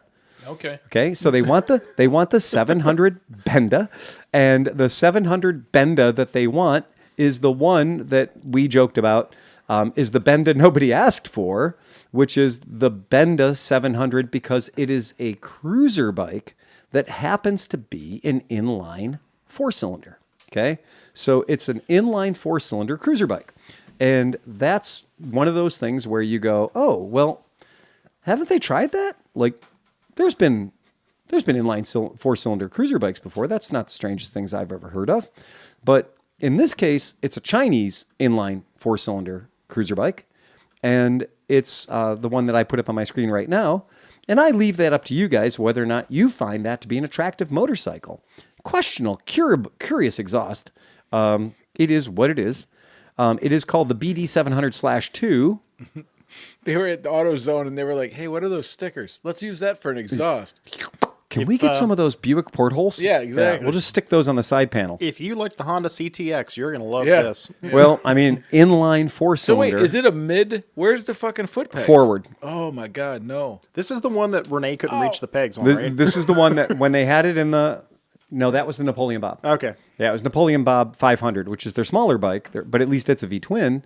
So this is an inline 4. It looks like a Versys motor.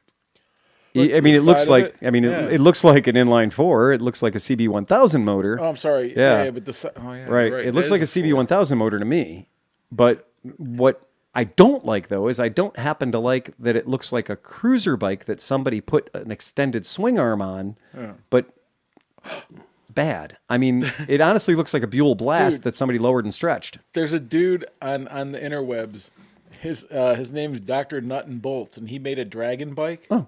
And now he's making a Harley Davidson into a stretched chopper. Oh. But like a stretched swing arm chopper. Okay. And I swear to God, it looks exactly like that. Like he's making that. He's making that bike. Yeah, yeah. Well, You could shortcut it right now. Yeah, seriously. now sometimes when we are looking at Chinese bikes, I don't want to overlook their copy. Because in this case, my friend, I'm going to read this to you. Sleepy can throw it up, make sure the folks at home can see it. This motorcycle comes with design generous impact of stance. There you go. Yes. A comprehensive combination of hardware and software make your ride smarter and more digital, taking care of your safety at the same time. Extra large rim. The back tire on this cocksucker is a 310 by 35 by R18. And oh, did you look at the headlight? Because that's not a headlight.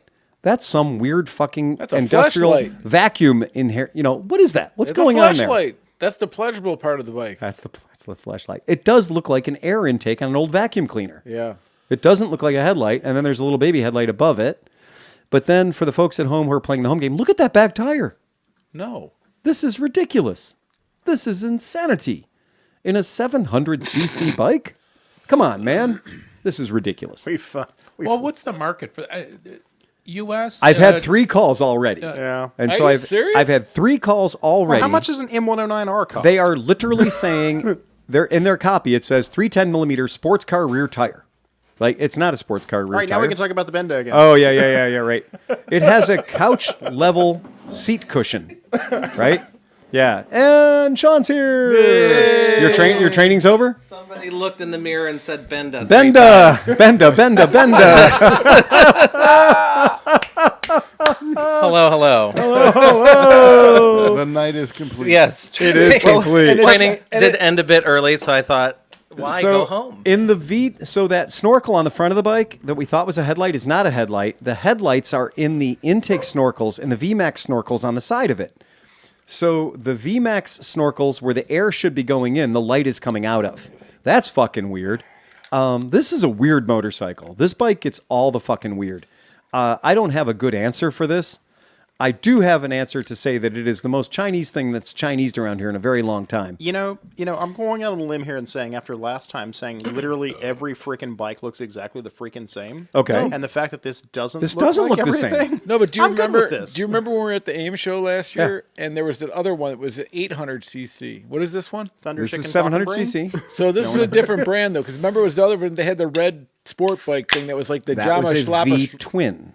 Oh, it 800. was okay, yeah, but Right. it still had that 300 size It fucking did. giant it had tire. the giant, ridiculous, and it kept falling over. Yeah. Right. The guys kept picking it up, and it was a 300 V-twin. And I think it had a seat height of like 12 12 and a half inches. It or was something super like low. that. But everybody who got in it, it tipped over. Yeah, Like everybody who yeah. got on it, because the tire is just a circle. Yeah. Yeah. But so this bike, now here's what's fucking driving me crazy about it is we've had 3 phone calls about this particular bike. And you know how I am. Benda is imported by Benelli Keyway USA, right? Mm-hmm. Yay, that's great. And so that is a brand we carry. And Tom remembers the guy showed up with an 18-wheeler at our shop. Oh, yeah. And we were like, is there a chinchilla in that vehicle? And they were like, there is. And I said, is there a Napoleon Bob in that vehicle? And they said, yes, there is. Can we roll them out for you? And I said, no. No. Because I don't even want to tease you with the idea that you're going to walk out of my shop with an order today until you fucking fix that. Because until you fix that, we ain't ordering shit. Because I'm not going to have a chinchilla and a Napoleon Bob in my showroom. Sorry, not going to fucking happen. Right? Just based on the name. Just based on the name. Okay. Well, just based on I will be the fucking butt of everybody's jokes. Have you been to Cleveland Moto? Well, I have been. They seem like nice guys. Are you aware that they're selling chinchillas there? Right? Oh, my wife would be protesting the shop. Your wife would be protesting. She'd be like, they sell chinchillas for fur. And I'm like, nah. Well, So among the names are Chinchilla 300. There's a Rock 300. There is a Rock 300. So I got to give these guys a little bit of outside There's of the also names, a paper and a stick. give them a little bit of credit because they got a 250, they got a 300, they got 500s, and then they got the 700. So to me, they are looking to a certain market segment of the lower size motors and saying, we're going to give you guys something that actually looks okay. You can, the name aside, I don't care about the name, but I think that it's pretty forward thinking because they don't start at a 1400, and that's the smallest bike we got. This is China, so in China you can't start at a 1400. And these look American. But here's the problem, though, dude. No, wait a minute. Okay. So if these are being sold in Southeast Asia and stuff like that, these look like American muscle bikes. They do, and you guys have ridden them. And that may be just what people are saying. Shit, we'll buy the shit out of that stuff. But the thing is how do they? I mean, I'm sure in the other countries, to your point, they probably don't care about the name because it doesn't mean the same thing here. But if you're going to try to get a kid to already ride a 300cc bike and then call it a fucking vagina, he's not going to buy it. But what if they call it the Rock then? Okay, let's get over Chinchilla and say it's a 300 Rock rather than 300 That would be Chinchilla. great. But Okay. what we're saying is that it's not going to sell with the name Chinchilla in it. Nobody's buying that bike. I'm still Okay, but they've got two bikes that are exactly the same. One's the Chinchilla and one's the Rock. Who gives a fuck about the name?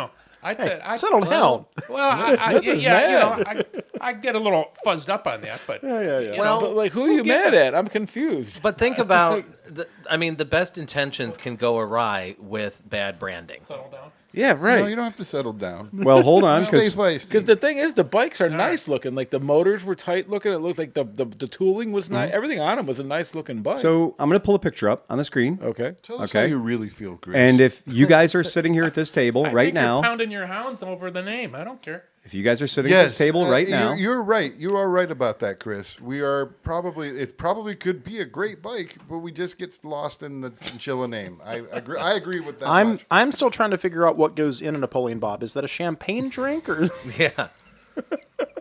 three parts removed. it's like a Right. French 75? 3 parts removed. Yeah. Thanks for The, fucking waking me up. Too, okay. by the way. Now, I don't know if through your fucking drug-addled, liquor-addled haze, if anybody remembers the red motorcycle I made everybody ride last year, Yeah, we loved it. Yeah, the Harley 400.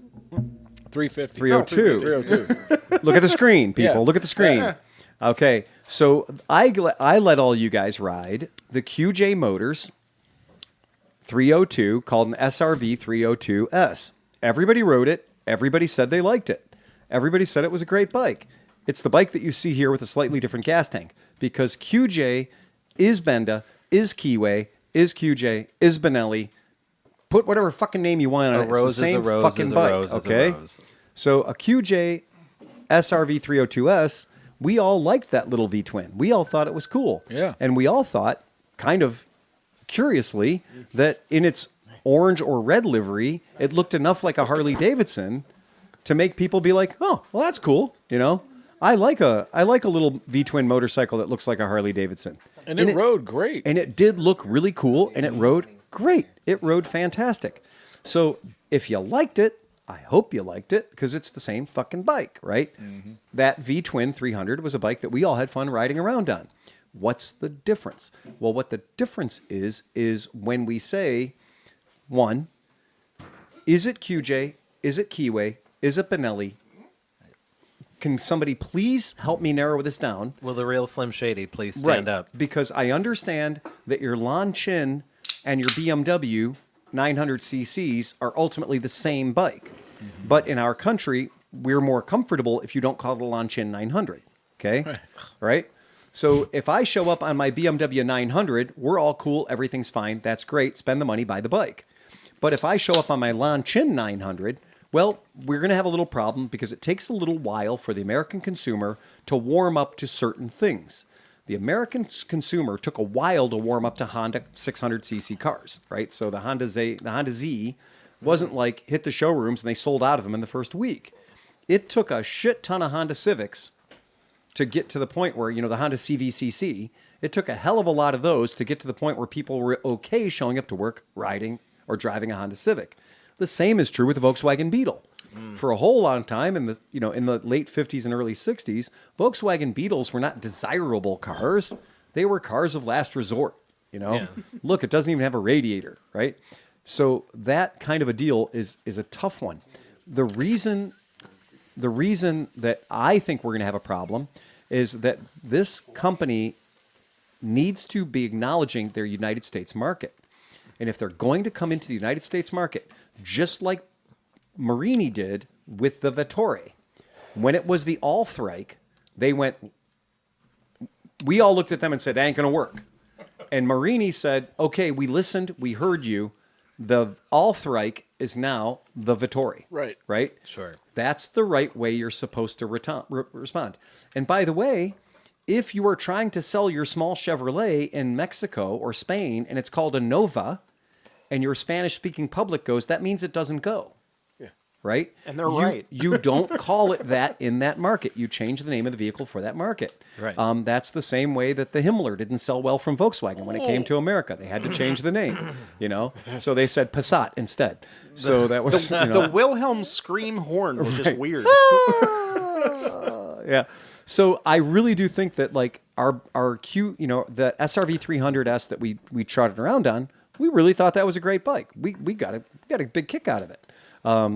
No complaints.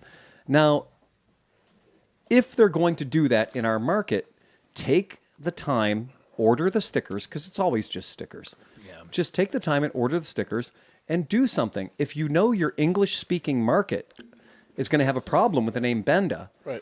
and that's not just a model name, that's your entire line. I know. So the thing is, I very much get them going out on a sort of playful branding limb. With the Napoleon Bob And the Chinchilla, because that's the name of their two cats. And I get it. Right. Sometimes it's good to be in on the joke, right? Right. But you do have to do, to your point, a bit of extra homework in the market that you're going to sell to make sure that you're getting the gag right. Correct. Right? It's not saying that it has to automatically turn into this no-name, RV 300 forget about me bike. Sure. You could still have a really catchy, great name. Right. And it's just somebody went out a little too far on the brand branch. And apparently, according to the people we spoke with in the booth, that the CEO of the company has a cat named Napoleon Bob, and he has a cat named Chinchilla. And that on these motorcycles, there are little kitty cat prints that are literally ground into the brake reservoir cover. They're machined in. Because I was like, what's with the paw prints here? Right. And they were like, that's how he got his name. Right. So I understand that CEO is the CEO, and I understand he gets what he wants, but he has to understand that it might be cute in the land of Hello Kitty to have your motorcycle called a chinchilla when everything around you is also named cute, adorable things. Well, right? like every kid that has one of those helmet sleeves that has like ears and fur on it's like, ooh, a chinchilla. Sure. And that's I think we are looking. I think we are looking at the wrong market here. Right. And who your target market is important when you are considering these things. And Right. that's why I say the fun name isn't a bad idea. I think they should put more cats on it. Yeah, something. what we said to this company was, you should take every single one of these motorcycles that are called QJ Motor. QJ, no space motor. QJ Motor, those letters all run into each other. Okay, there's no space there. It's not QJ Space Motor. It's not QJ Motors. It's QJ Motor. You should take every single bike that you're going to sell under the name QJ Motor and call it a fucking Benelli. Just call it a Benelli. You already paid for it. You have a great name that you paid for. You have a great name. Yeah, I've never heard somebody say like, oh, those bikes suck. Exactly. You know, Exactly. like they kind of the prove worst themselves. thing is they say, "Oh, like the shotgun," and you just nod and go, "Oh, right, right." Which is a great, like the shotgun. It's name recognition, and honestly, Americans are suckers for anything that sounds like pasta. Right? That's what it is. So that's cool. We understand. That's the way it works. Which leads even more now that I call Right. it the fettuccine ocho. Yeah. We're rolling out the fuck you. The Pomodoro. Do you think there's not a reason that KTM put their name on the CF Moto motorcycles that were made by CF Moto? There's a reason those motorcycles are called KTMs. Oh, yeah. Right? And it's not because CF Moto's a smaller company than KTM, because CF Moto's a much bigger company than KTM. But for this fucking market, you don't call it a CF Moto, you call it a KTM, even though it's the same exact fucking bike. All right, you have 3 seconds. What are you going to name your motorcycle company? My motorcycle company. Yeah. Thrill. What? Thrill Motorcycle Company. Thrill. Oh, that's not bad. All right, there you go. Yep. I'm going to play my own game. What would I name I mean, What my would you name your motorcycle I wouldn't company? name it. I'd spend more time. I But don't know. You don't know? That's not a very good name for a It's, motorcycle. not, it's probably not. Anyone got No, one? no, no. It's got to be all run together like QJ Motor. I don't know. All one word. But it's K and O. Yeah, yeah. Oliver. Oliver. I shall call you Oliver. I shall call you Oliver. Yeah, branding a motorcycle company is really tough. ooh, Top Dog Rex. Top Dog No, Rex. isn't that like all the ones that used to be around right? the other Yeah, shop? there's all the Well, other ones. Top Dog Rex. If, Exactly. if right. Thunder Chicken Eagle Strike hadn't already been taken, Well, but these 3-letter words work really good. When you look at KTM, BMW, right? Those 3-letter names work really good, historically speaking.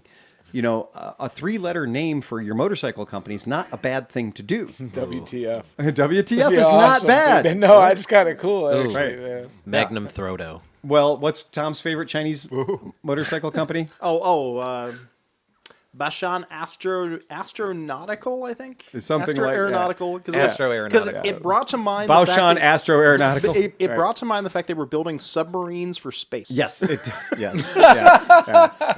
And that is all true. So, again, we're just thinking about when your primary name, when your big name, We've got it. like if Ford Motors wasn't called Ford, if it was called Dork, right? Still 4 letters, still easy to pronounce in any language, right?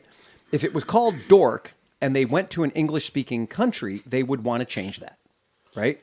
They would want to change that. Well, I lived in Europe for a while, and do you know what all of our General Motors cars were called in Europe? Opel. Opel. Exactly, Yeah. Opel. Opel. So they didn't call them Chevrolet because nobody in Germany knows who the hell the Chevrolet brothers were or anything like that. They didn't call them Buicks. They didn't call them Oldsmobiles. For European market, they were Opels. Well, I mean, here. And I lived on I looked out the window and saw an Opel factory sign out my window every day. Well, here Kaiser Motors didn't last real long. Kaiser after didn't the war. exactly right, and right. So this is that kind of thing. And the where Kaiser Manhattan's a beautiful car. you might want to take into consideration, right? You might want to take into consideration the markets in which you're selling the bike, and I understand you're trying desperately to make a name for yourself because selling a bunch of these bikes in America would be a good feather in your cap. But I also talk to other dealers. And when dealers say, man, you know what? We can sell the Benellis. We can sell the Motorinis. We're having trouble selling the same bike as a QJ, as a QJ Well, motor. keep in mind, it's Genuine Scooter Company and not PGO America. That's another good one. That's another good one. And also, Faggio. Like we're thinking about, right? The Grand Theft Auto. If we're talking about Grand Theft Auto, It's Faggio. right. I swear to God, the first time I played the game, So close. and they didn't want to use the word Piaggio, and they probably Yes. couldn't use the word Vespa. So Yeah. in the video game, which accidentally sold like 90 billion copies, Oh, yeah. Yeah. right? The scooter, should you choose to ride the scooter in the game, you are riding a Faggio. The Faggio. And it is yes. absolutely Faggio. And I was right? this close to getting that plate. Yeah. And I still, in the future, I still might try. Right. And again, you can pull that off. Right. I can't. Right. So this motorcycle, despite its aesthetic, despite everything about it, what I think is going to hamstring it in our market or in England especially, more so than here, right? I don't care if you're a Dutch company who has your factory next to a large dam that holds back water. You don't want to call your bikes the Dyke 500. Okay? Right. Because that's not going to sell in every market. You might want to change your name so that in English-speaking languages, your bike is instead called the Holland 500, right? Or, My The motorcycle Watermaster. company is The going to be Amsterdam. called the Fart. the Fart Fartronics. But you got to spell it like the Well, no, Germans do. That's the EV version. Yeah, Fartronics. Fart. Because in Germany, fart is... Gute Fart. Yeah, gute Fart. My favorite magazine. The best. You know the Yes, absolutely. Gute Fart. Yep. Yeah. Fart. I love it. That's fantastic. So, I mean, that's just one of those things. It'll give new meaning to giving her the beans. No, It will. The fart. Yeah. Have you seen the Fart 300? No, but I heard it's coming out. Now, I would also say Yeah. that if you are going to go out on this like branding limb, Yeah. the other worst thing you could do is simply just put it out there and leave it. If you're going to go that route, it would probably benefit you as a brand to do a proper actual campaign of some kind. Yeah. If you're going to go in on the joke, get people to go in on the joke with you. To the earlier point about the Beetle being not exactly the car you'd necessarily want to have, VW figured that out in their advertising. They poked fun at their own car for years. Absolutely. And they were in on it, and everybody loved it. Right. My motorcycles sound kind of funny, but they go like hell. Right, yeah. Something, Right. Sounds weird. Goes like hell. have at it. After a good meal, you like to have a good fart. That's it. Yes. Right. Yeah. I mean, it's a pretty easy one to work with. You know, it's really funny that Dan just showed up in Oh, the is chat it? Oh, in the chat? That's funny. for the bean conversation. For the beans. What I will say is, those of you who remember a certain time, we had Dan. Scooter Dan, the world's greatest podcast listener. Yeah, that's right. He is the world's greatest podcast listener. Just so those of you who will remember talking about Dan, in 2002, a crime was committed against scooter dealers in America because one of the only bikes that we could sell people was called the Bajaj Chetak or Chetak scooter. And it was hard enough to get people to say Bajaj, and then it was doubly hard to get them to say Chetak, right? And there's a whole legend behind it, and it means a lot if you're in India. Well, and you didn't know when to say. No, a legend's a different one. That's Right. the other one. But you didn't know when to say when to stop the Bajaj. It was Bajaj. Bajaj. Like I didn't know. And we had our local guy at the gas station that said, "Oh, you have a very nice Bajaj." Bajaj, right? And he put the extra emphasis on the Bajaj. Is it a boy or a girl? Bajaj. Congratulations to you and your wife. That is exactly, and your lovely wife. So when we were all just about fucking sick and tired of describing, we had some real losers. I mean, in the early 2000s, we had a bike that was called the Bet and Win. Yep. Yes. And that's the opposite of the fart. Hey, so sometimes you bet and win. When you bet and lose, you get a fart. A super fever actually popped up on Marketplace, and I went, "Oh, whoa, wait We a had a minute." super One fever. of my mottos would be the shits, and then the other one be the giggles. Well, the runs. Sold as a run. package deal. You got a fart 500. Oh, it runs. It really runs. It runs. It runs You great. can have the little 125. You can be all like trots. That's right. Yeah. So on skitters, top, the right, skitter. on top of these bikes that had horrible names. Turtlehead. Yes, we had the Malaguti F10 WAP or WAP. Yeah. WAP before it WAP. was. Yeah. Wet at pussy. Yeah. So we had the F10 WAP, right? That was a real thing we had. We had the unpronounceable Malaguti Chak 150, C-I-A-K. Yeah, I have no idea. Yeah, it was CIA. And it was really a rebranded Kimco People 150 with different bodywork, but it was a Kimco product It labeled looked- as a Malaguti. It looked like the People 150 Stealth Fighter. Oh yeah, it did. It was the 150 Stealth Fighter. Oh yeah, I think Swear Engine has it right. Gas is taking your fart. Yeah, joke gas, already. fart. Yeah, Swear Engine's on it on that one. But so then what happened to us after we were reeling from the horrible experience of the Bajaj Chetak was that genuine scooter companies started selling the Stella.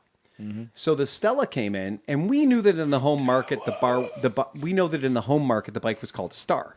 So those of us that were in industry savvy, we knew it was an LML Star, but they couldn't call it the LML Star, and especially not under the banner of the genuine scooter company. So they called it the Stella, and that's not bad because you're like, Stella, streetcar named Desire, all that cool shit. That's great. Stella. But now we're going to talk about the American buyer. The American buyer is a piece of shit because they will not buy a bike that has a lady's name. That's a fucking fact. Yep. And so many bikes, like the Beverly, have been renamed names for the American market. The Beverly for the United States market became the BV. Yep. or Liberty, what have you. Because letters and numbers are okay. Letters and numbers are okay, See, but that's- don't you dare call my bike the Linda. Right. Right? Don't call it The Trish. the Gertrude. Right? I'm still mad they I have. want a Trish. But Trishes do things. But Mom, I want to ride Trish today. Are you riding Trish? Right? The people was a problem because you had to be careful about, you talked about the black ones The black. and the red ones and the yellow ones. And those all existed, by the way. Yep. They all existed. No. When they came out with the black and white people. I know. Yeah. With the two-tone black and white people. well, And I blue people. They did have the blue people. Right. Well, and I have been caught because we forget the vernacular, and I'm in the showroom. I'm like, we need more black people around here, right? And I was like, 'cause to me that just means like, hey, we're out of black people. Hey, how many black people did we sell last month? Oof. Right? Oof. I don't think we should order as many black people. We should really order more yellow people or red people. Right? That's a bad scooter name. It's a bad scooter Just to name. clarify, This was those a- were all scooter names. Those Yeah, are this all was- scooter names. Okay. Yeah. Yeah. But boy, does it write the- itself. This is not. that's man, what it that's was. Like, if And that was their clip- best-selling scooter. That was Yeah. that was the AI problem. has just defined this podcast Right. as like As a a hate fucking crime. hate group. Right. Right. Crime. Thank you. Yeah. Yeah. You should that ride. was it. If you're gonna do something, ride the people today. Ride the people today. No, I had forgotten the term vitiligo. Oh, right. So anyway, back to the naming thing. So they gave us the Stella. Okay, now keep in mind, the Kimco people in its home country in Taiwan, do you know what it was called? Anyone? I don't remember. Anyone? It was called the Kimco Looker. Ooh. So the Kimco Looker had to be renamed the Kimco People to get into the United States market. So there was a naming decision. Somebody made a decision. Well, it was either that or Peeping Tom. I was hoping for the Kimco Harlot. Tom, what was the Grand Vista called in its home market? God, I still want that shirt. Grand Dinkus. The Grand Yep, Dink. Grand the Dink. Dink. Grand Dink. Because they thought it was clever, double income, no kids. Yeah. Right? Grand So Dink. they thought the bike being called the Dink was a great name. And I was like, yeah, Dink 'cause- is another word for dork. Yeah, 'cause there And the was a- guy from Taiwan was like, what the fuck's a dork? That's a there's- great name. And I was like, There's a dink and a grand dink. I always forget that. there's a one. Dink and a Dude, Grand they were Dink. like the dork. That's like the Grom. Give me that. name. Give me that name. Can we patent that? Yeah. And I just remember that myself and one other dealer were just like, we had the dealer meeting and we sat down and we were like, so in the past 10 minutes that you've been talking, my friend and I came up with 100 better names than Bet and Win and People. Yeah. So we've come up with 100 better names in 10 minutes. Please, and the guy was there from Taiwan, the home office. I was like, you can have any of these. Yeah. For free. They're all for free. And these are all America approved and none of them are jokes. Meanwhile, look at the list. It was like dong. No, penis, cock. we look, we had our own secret list. But 2 months later, the whole new line came out. oh, it was so bad. We took your advice. This is called the Kimco Munch. Okay. So Blue waffles. so 4 years of the Stella earning its place in the marketplace, right? 4 years of that bike doing a good job of being the cheaper alternative to a Vespa. Half as much money for just as much fun, right? And everybody proving that the Stella was better than its stablemate or its competition, the Vespa PX 150. And everybody worked really hard to prove how the bike that was made in India was better than the bike that claimed to be from Italy, right? And that was the whole competition. Make the Stella seem like a better value than the bike from Italy, air quotes, but the VIN number says it's from Italy. Right. Check. Now, what could be worse? How are we going to fuck these dealers over just a little bit harder? We got a new bike for you. It's a 125. It's an automatic transmission, and it's called the Buddy. Now, I'm going to tell you. It's the Boo Boo. The Boo Boo. I'm going to tell you, in its home market, it's called the Boo Boo or the Ligero, depending on which market you're Now, in. see, they could have leaned into it with the Bears. Like, hey, boo boo. I I'm would gonna- have bought a scooter with that dude saying that. Okay. You have to get the branding. Boo Boo, B-U-B-U, which is Yeah. another colloquialism for my little friend, like, oh, Boo Boo, a little friend. Ligero, which Ligero, Ligero is Well, your little friend, Well, right? there's Well, that's what I thought would be great. There's Yeah. also Boo Boo and Doo Doo, Right. Which are the two little bears that run around. Becky loves that. Oh my God. I'm And very so- happy with Buddy as a name. Yeah. Buddy, So- you can work with. Yes. They, And so, they should have just paid the and- money and licensed the theme song that my buddy, Well, my buddy. yeah. And and I have that shirt that you have at the shop that says "Do it with a buddy." Do it with a buddy. And every time I wear that, somebody loves it. So And Sean gets lucky. when the bike showed up, the guy who named it, the guy who who branded it, we were like, okay, this is a problem because one, everybody my age was like, my buddy and me like to climb up a tree. It's a doll for boys. When okay? you said this, I don't know why, but Yeah. I imagined that pineapple pen guy, like standing there. Remember that pineapple? Yeah, pen, pineapple pen. Yes. Like with the fucking sash around his neck. I came don't up know with- that. You know, but yeah. Sleepy. This is why they just banned your drink. I don't get this reference, but Oh, anyway, I cannot believe you have not heard that. Oh. pineapple pen. I don't. Oh God. I'm just Look, not- it's the Yeah, video yeah, is you can't do it. I because can't- we're I'm not getting- gonna do You it. can't, Yeah. but like the guy has a look, and I just imagine this PAPP. guy, this Well, you know looking the- like that, you know- saying, "I came up with the name, buddy." It's, Okay, all right. It's so, like the Japanese yodeling guy that yodels to chickens in German. long and short of it is the Buddy scooter comes out, and now we have a problem because first of all, the Buddy is immediately diminutive. It is not the least bit masculine, right? It is a name that everybody that comes in the shop goes, this is fun and all, and this is cool, but I'm not going to ride a scooter called the Buddy.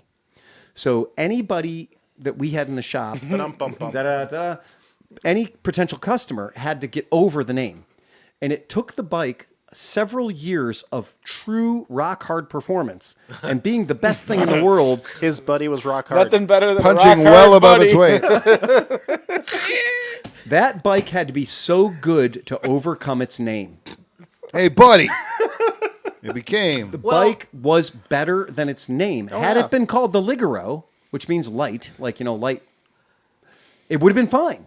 I might also say, Yeah. for the buddies, in the buddy specific case, the fact that they kind of leaned into some theme editions probably didn't hurt. Did not hurt. Helped embrace. So, like, You said it. Yeah, Extra like- marketing. extra marketing. Extra So, like, marketing. yeah, sure, it's a buddy, but Right. it's French or it's Italian Right. edition. The Or it's Pamplona. the Pamplona, Pamplona. right. Yeah. Yeah, You exactly. could just say, I have the Pamplona. Oh, yeah, You know, and- you could just do that. What's funny Blackjack was a great one. Yeah. Yeah, blackjack. You we have just one in got the a shop. blackjack. Yeah, we do. Got. I have all the black buddies now. Oh, really? Wait. Hey. If they made a black buddy, I've got it. Put it next to the black people. Right. Hey. So when Phil McCaleb designed the Buddy Italia, which again is the biggest fuck you in the world to Vespa, because we're taking a bike that is made by PGO, which was a functional producer, slightly subsidiary of Piaggio, like an authorized manufacturer for Piaggio, because PGO had a lot of Piaggio. They made a lot of shifter scooters in the 70s and 80s and everything else. They were an authorized manufacturer of the Vespa product in Taiwan. So for Phil McCaleb to take a PGO product and slather it with olive green Italianness, including Italian flags all over it, call it the Series Italia, put white wall tires on the cocksucker, That's and sell it, even the people in Taiwan looked at that and went, oh, yeah. Yeah. And so that's they... being in on the joke. Yes. And so Taiwan started doing a version of our Buddy Italia. Now, what do you think the people in Taiwan called the Buddy Italia? Oh, God. Lasagna.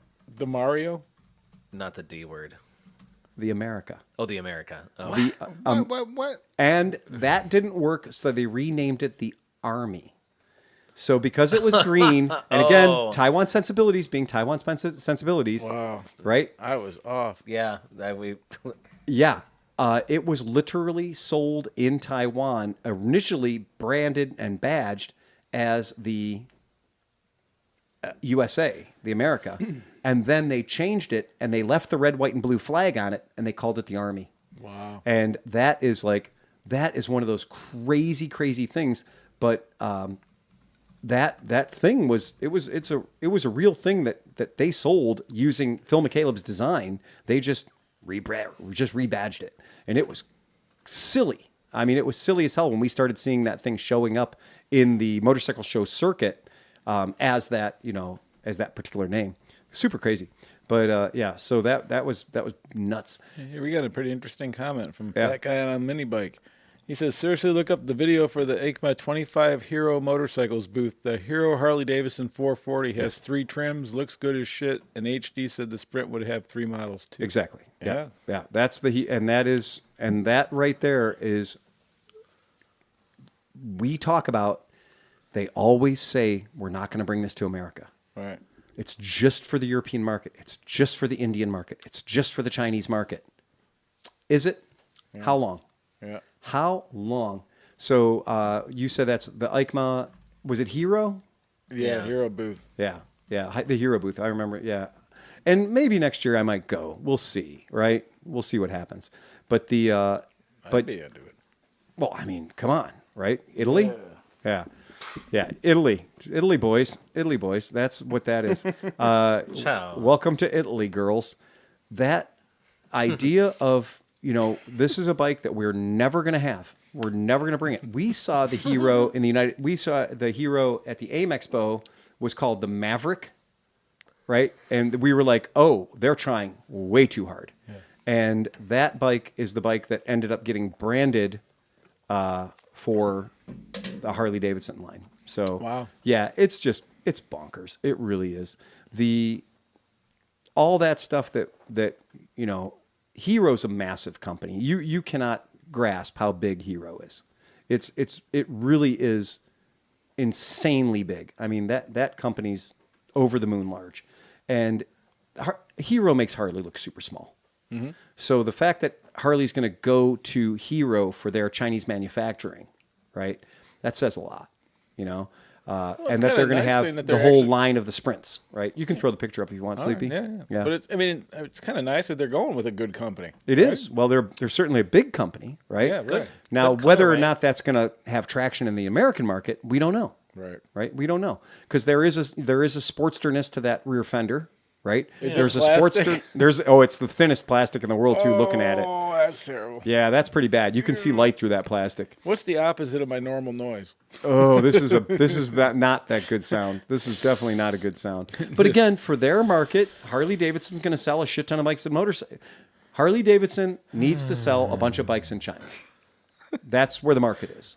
So if you sell 10,000 bikes in China, that's the equivalent of selling 2,000 bikes in America. But if you're not selling 2,000 bikes in America, 10,000 bikes in China is pretty awesome. Yeah. Yeah. That's where. I mean, and I understand that these bikes, if they're decent, right. in other parts of the world, they're going to be loved and admired. And I don't want to take anything away from anybody that's going to be stoked about having a motorcycle. Sure. But I just don't see them doing super well here if they do make it. Right. And I would not be surprised if we didn't see the Hero Maverick existing at the Harley dealership. And then a QJ Motors bike existing, like a QJ 400, existing in the Chinese market. Because remember, China has no problem with one brand having bikes that are made by 3 or 4 different companies. Right. China has no problem with that. China has no problem with your company being like, okay, you're CF Moto, but you share this bike that was not made by CF Moto with Moto Morini.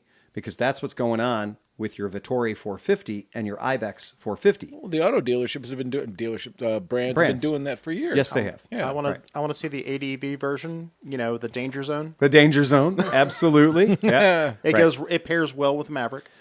Hero Motor Corporation trademarked the term Harley Davidson Nightster 440. So you've trademarked it. That's your plan. And if you're going to have a 440, it also says they have eyes on. They also have eyes on a 600cc class as well. So, yeah, it would not surprise me to find that there is a QJ Motor built Harley and a Hero built Harley or a Bajaj built Harley in the Indian market. Yep. Right. Let me ask you something. Do you still have that picture pulled up on your computer? I can pull it up pretty quick. Because I was going to say, do you ever see... Go ahead. When you have this thing pulled up and you see those fenders, right? Right. I don't think the bikes look terrible. Right. But when you see that and it looks like a plastic fender... Do you think that they would do something like maybe make that metal if they brought it here? No, I'm serious. Because of the market, they because I'm sure if it's in India, they don't give a shit as long as it looks like that. They're stoked. Yeah. But somebody might come here and they might flick it and be like, oh, it's a plastic. Believe me, that was happening all the time when you looked at the Harley Davidson Street 500, Street 750. Right. You walked up to that thing, you looked at it, and you're like, that's weird. But then you touched it and you felt the controls and you're like, that's garbage. Yeah. And that's why dealers would hide them in the corner of the showroom or say, yeah, the truck dropped that. It got damaged. We can't sell it. Yeah. And that's why a lot of dealers they took the 2 or 4 they had to take and then they hid the rest. Or they, say they were damaged in transit or the motor blew up or, something to make that fucking thing go away. They used them as training bikes mostly, and that's what they're doing now with the QJ motors that they have at the Harley Eagle Rider program or the Harley Rider training program. That's what they're doing. Yeah, you're right. You know, that probably plays well in the Chinese market, Asian market. They overlook that. That's something they're used to seeing. But to us, that's like, you know, seeing the gas tank seam on the bottom of a motorcycle. We're like, oh, that's a sign of cheapness, right? It just, we see that. Our eyeballs pick up on that real fast. So a very, very interesting thing. We talked earlier about how great Triumph was doing. Like, you know, the new models, everything pretty fucking rad, right? Oh, no. The Harley Davidson Cheetah 1200. Oh, fuck, man. Especially, look it up. Guys, go at home and look up the Indian story of the Cheetah. What it is, what it means. And when you learn what it is and what it means, you'll understand why, for the Indian culture, naming a motorcycle a Cheetah was a really good thing to do. It would be like, for all the kids that grew up in the 50s in the United States, if we called your motorcycle the Silver 1200, like Lone Ranger's horse, right? I can't remember what was Roy Rogers' horse name? Trigger. Yeah. If you called the bike the Trigger 1200, that's a pretty goddamn good name. With the T, big T. With a big fucking T. Just making sure. Right. So, yeah, I got triggered. Yeah. Well, so did I when he stuck his finger up my butt. Yeah, that happens. That's the 13th step right there. There's more pictures I look at that thing are the worse. The worse it gets. The more I look at the Harley Davidson X440 by Hero, it's bad. Anyway, we're not going to get too deep into that one. So, who else had a good goddamn year? Well, who had a good goddamn year is the folks over at Royal Enfield. Holy shit, did they make a lot of money this year? Royal Enfield straight up had a year-on-year 24.5% profit. This is crazy. That's unheard of. A lot, yeah. This is not joking. Eicher Motors, the parent company of this, is just balling. I mean, they're hitting so hard right now. You can pull this graph up. This isn't over the past 20 years. This is since June. Gee. This oh, is man. since June. That's worldwide. This is Eicher Motors. They only have one. It is Eicher Motors, and this is their NSE. Is that the Nikkei Stock Exchange? Nikkei NSE. So yeah, this is their company. This is their stock. This is where you can buy it, where you can sell it. Holy shit, are they doing good? They have done a massive, massive increase in the value of their company in less than 6 months. That's fucking crazy, y'all. And if you stretch that chart out to 5 years, because we know, Royal Enfield's been around for a long goddamn time, but in the past 5 years, they've moved into their new factory. They've got a lot of, we saw it, like the Himalaya was brand new. Yeah. And now the Himalaya comes in many different flavors. So when you think that their stock number went from about $2,300 per share up to $6,855 per share, that's massive. Did they add somebody that brought, because it seemed like the Himalaya kind of came out of nowhere. Like when it came out. So what you'll remember is for a long time we had the Royal Alloy 500 that was a Enfield. Royal Enfield, thank you. Royal Enfield 500 that was a pre-unit motorcycle. It was 4 speeds. It had push rods. The motor was here. It was hooked by a chain to the transmission. And it was 1950s technology, right? I mean, it came off the same machines that they had did. in 1950. It was exactly with what it milder was. steel. Right. And the dies were worn out, right? They were trash. So their big thing, their big innovation was when they had a unit motor. So they had a Japanese-style motor. It had one amount of oil in it. The oil was in the bottom of the motor, and it was a fuel-injected, and it was night and day 1,000 times better than the previous Royal Enfields. The Bullet 500 was an amazing motorcycle. Disc brakes, 5-speed transmission. It was fucking great. Chris had one. They're good bikes, and they were very solid bikes. Just don't try to go 85 miles an hour on them. That's not what they're meant to do. They're meant to be a slow bike for poking around the neighborhood. The fact that it can go 80 doesn't mean you're supposed to go 80. And it didn't develop 50 horsepower. It was, 23 horsepower or something, but it did it all day long. They were good bikes. Hydraulically adjusted valves, they were good. They weren't fast. They were good. But they were building them in a shitty old factory that was designed to build. The whole factory was based on 1950s factory, right? That's where it was. England was making those motorcycles in that factory before they lost their crown. The Indian people took that over from the British.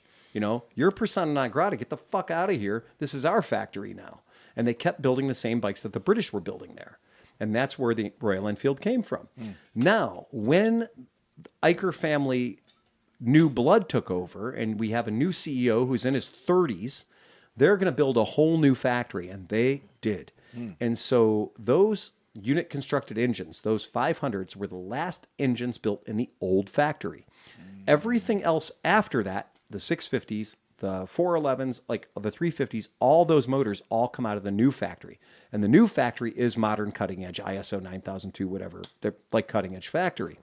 That's why we saw this radical change in the company. Not only that, but Chris's motorcycle, his Bullet, his C5 Bullet, didn't appeal to people that rode adventure bikes. That motorcycle didn't appeal to people who rode cruiser bikes, right? It appealed to people who wanted a retro, cool 50s motorcycle. And it did that job as good as the Janus does a 1920s motorcycle or 1930s motorcycle. They were really good at being that bike for those people. Slap a sidecar on it, never go over 60 miles an hour. You got the right bike. It'll do it for you. And give it the maintenance it needs. You're probably going to have a great time. And I got customers today that bought those same motorcycles that you bought way back in, I don't know, 2000. When did you get yours? 2013 or 9? I can't remember. Earlier than 13. Yeah, it was hard for me to 11? remember. Yeah, Maybe it was 11. 9 or 10 that we picked them up. Yeah. So we are guys that have 15 years and a lot of miles on the bikes, and they're still running, right? They're just not pushing them too hard, right?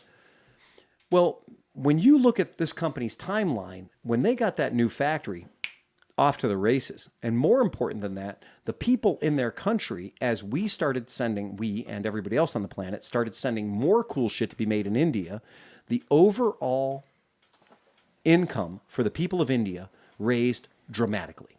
And so now they weren't just building bikes for the one or two Indian people that could afford them and keep them around, limping them around for 30 or 40 years. Now they were building motorcycles for export. And when you start tapping into your product is good, but your product would be better if it was being exported. And that's exactly what happened. And the with thing is that with the Continental GT and that stuff, they nailed the styling. They did nail it. It was a beautiful motorcycle, man. Yeah, they absolutely did. And I'm just one of those people that says, when you look at how Bajaj has had, they haven't had their stock value has gone down about 6%. Hero's stock prices have gone up about 21%. That's fucking awesome. But Eicher's has gone up 49.39%. That's noteworthy. Like, right? Is there another company that's done that? It's a pretty huge jump. I mean, Google, obviously, and those types of I forgot about those that. types of. Do you mean industry specific? Yeah, Right. because you can't. I mean, the tech bubble stuff. That's hard to even monitor all that. Right. Like, And that, let's look at Triumph motorcycle stock, all right? Because we'll just kind of compare them because they're doing great, right? Yeah. So we'll take a look and see where their stock is. And if we look at Triumph motorcycle stocks, it's Bluer Holdings Limited for the record. If anybody wants to look it up at home. You blew your holdings? Yeah, Bluer. Bluer, killed her. Bluer. Oh man, same thing. Right. So let's see what their share price is right now. He blew it himself. Oh man, the what's funny is when you look at, God, they've got a lot of cash on hand. Oh my God, They do okay. 184.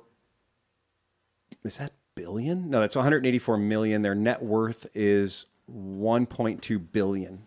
Oh, wait. Good job, All Bluer right. Holdings. Well done, you. And that's in pounds. Those are big dollars. Ooh. Yeah.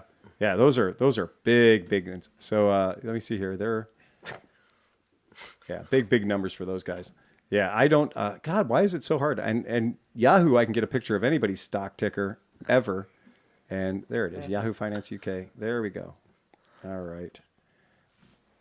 Oh, they want to make sure we ask for all that. Okay. You got a paywall. I Gotta show some just feet had or to promise. Right. Yeah. Oh my Trading God. feet pictures for access to this website. Yeah, they're tough. fuck that. I can't do it, guys. Sorry. Every time I try to look up Bluer Holdings, it comes up as Better Home and Finance Holding Company. I'm going to try it the dumb way and just type in Triumph Motorcycles. Yeah, we'll see what happens with that. Nope, nothing. Okay, so we can't go down the road. Sorry, it's a fail. Somebody will post it up. So we'll track it down in the show notes for you. But it is one of those things where it is that Royal Enfield is just, and they're not a company that, Royal Enfield's not out there building motorcycles for Harley Davidson. Royal Enfield's not out there building motorcycles for BMW. They're doing it just for themselves. And that to see that fucking growth is amazing. That's just shocking. So yeah, good job to Royal Enfield. Sometimes I know we don't say things that are, super nice about them, but yeah, that's pretty fucking cool. Then I think our last note that I wanted to make today was Vogue. Whoop. Oh yeah, Vogue. he's solving problems down. Vogue. We don't get Vogues. No? Do you have a Vogue? No? Did you ever see a Vogue dealership? Nope. Me either. I've worked on one. You did work on what? Did you work on a Vogue? Vogue 260. Oh, that's right, the 260. That's a different Vogue. This is VOGE. Voge. Voge. No, this is Linhai. Linhai 260. This is Loncin. Loncin, not Linhai. yeah. Oh, okay. So this is Loncin. So No. Because the Linhai 260 was the that was a Vogue. VOG, right? Yeah. Was a copy of the Reflex 250. That was the thing you had at the Vogon. Yeah, the Vogon Destroyer. The yeah, Vogon Destroyer. I was going to say, we've all sat on a Vogue. It's called the Vogon. That was the Vogon. Do you still not the have Vogue. that bike? No, we sold. Oh no, We did. it actually Okay. sold. We did so. Okay. It started spewing poetry, and we had to get rid of it. Oh, yeah. Right. Once it started spewing Vogon poetry, it had to go. I was going to say, Yeah. Loncin. That was the Vogon. Loncin, Linhai. That was Linhai, right? That's a different belly over, I guess. Thank you. So Loncin, for those of you who are paying attention at home, Loncin is the reason why so many of your BMWs have become affordable. Right? And when somebody, there was a long time people like, look at my motorcycle, it's got a Rotax engine in it. And I went, no. No. Rotax has taken their name off of that for quite a long time. We're not saying the lawyers are going to track you down or anything, but they're pretty proud every time you say the word Rotax and you're talking about your motorcycle, because Rotax just got free advertising from that. But those motors haven't been made by Rotax in Austria for a very, very long time. Check. So Loncin is the company that BMW has been partnering for their sort of lower grade bikes. And for a lot of their bikes for a long time, they were Loncin, built in China, built for BMW. And, you'd be like, ooh, that looks kind of Chinese on that BMW. Oh, yeah, well, it is. So in China, Loncin has been kind of the BMW guys. And in India, we know that Bajaj has kind of been the BMW guys. So we talked a little bit earlier about, well, when the Chinese show up, or in the case of the United States in 1965, when the Japanese show up, you make fun of them for a little while, but pretty soon they start eating your lunch. Yeah. Right? And this is the case in England right now, because you would think that in the ADV 750 to 1000 space, if I asked you what is the best-selling ADV 750 or the best ADV 1000 or anything in that range in the fucking United Kingdom, in England, right? In the UK market. So they do specify UK. So that's all the good stuff, right? That's all the stuff. If we say that, well, then what bike are you thinking of? Because I'm immediately going to say, well, it's going to be a BMW 900, right? Yeah. Or Triumph, any of the GSs. Triumph Adventure something. I was going for Transalp or Hornet. But Transalp 750 is another great one. These are all things that would be right at the top of my list of like who's doing it best. But we're all wrong. yeah. It is Vogue or Voge, depending on where you're from, right? I suppose. Yeah, they've been in the market for 5 fucking years, guys. 5 whole years. And they are the best-selling ADV 750 to 1000. Wow. So it's all fun and games, and we can make fun of them being called Bendas and all this fun shit until they're number one. And until they're number one, and in the UK, if we want to know what it looks like, because right now we talk another story about a cheerfully priced affordable, interesting 450cc or 650cc Chinese adventure bike, there, it's number one. So if you've got your Transalp, you're not number one. I don't know the listings. I don't know the order. I'm not going to play a top 10 list on this one, but I know the number one, and that's the only one that matters. And you can go ahead and throw the picture up so the folks at home can see what one of these things looks like. This is the DS800 Rally, okay? This is the Vogue DS800X Rally. It's things. It's got gold wheels. I like it. The color, I hope it comes in other colors. Sleepy and I agree. Well, if they're the number one, they better come in other colors. Otherwise, you're not be able to find them in the car park. Right. Black is not the best color in the world for adventure bikes.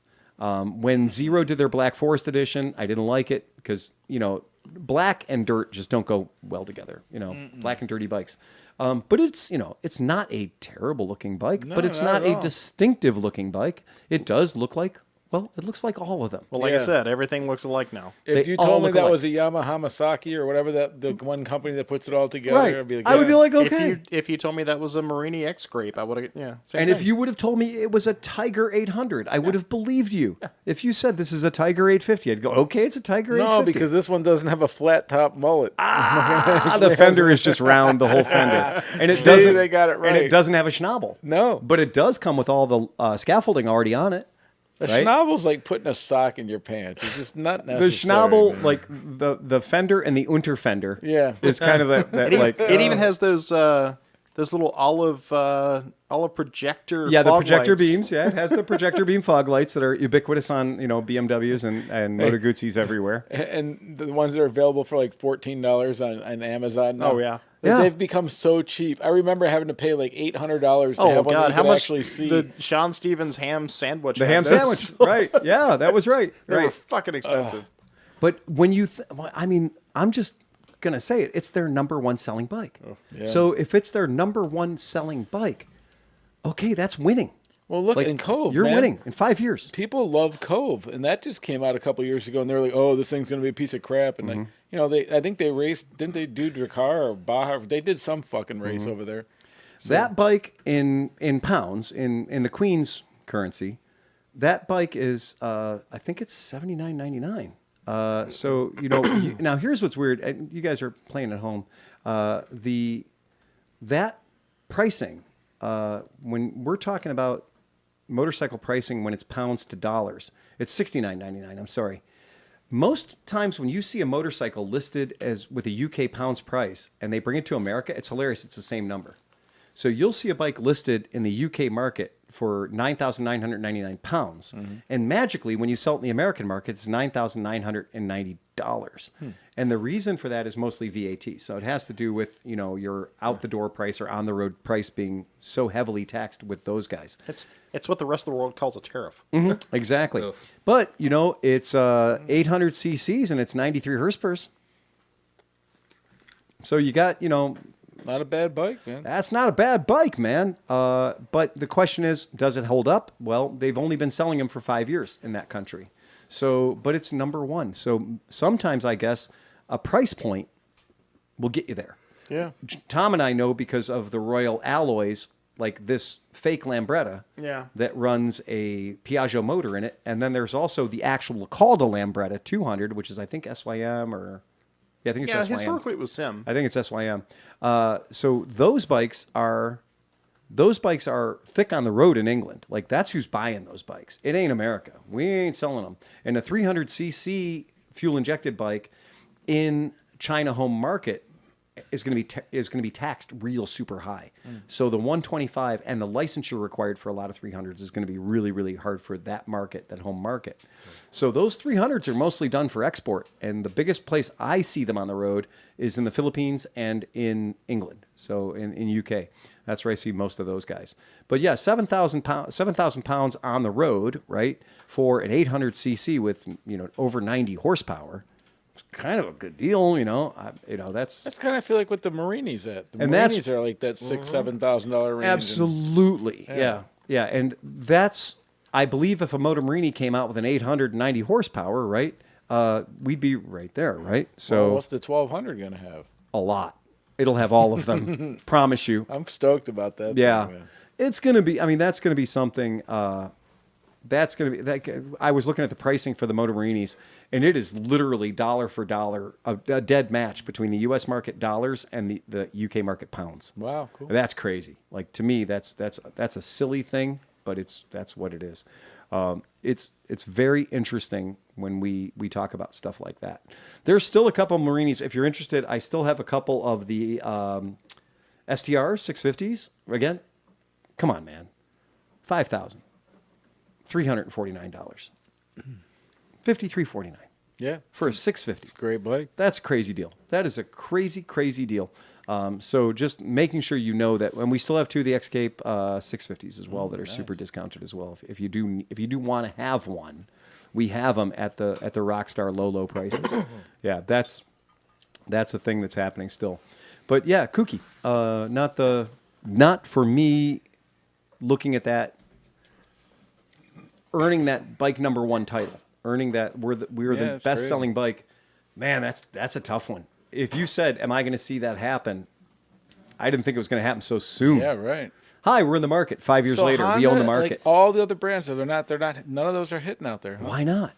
Yeah, that's like, really weird. How much more could they be? Right? I mean, is an Africa or what's equivalent to it? The Yamaha, the 700. well, it's an 800. So yeah, but I don't think anybody. So like, who else has an 800? The Africa Twin for the That's a 1100 now, 1150 even I think. yeah. So here's Jesus Christ, here's the difference. So we talked about that bike being 7,200 pounds. Yeah. The Africa Twin's 9,200 pounds. So that's a 2,000 pound difference. But you also got what's the 250 exchange? cc. And that's a 200 pound difference, or a 2,000 pound difference.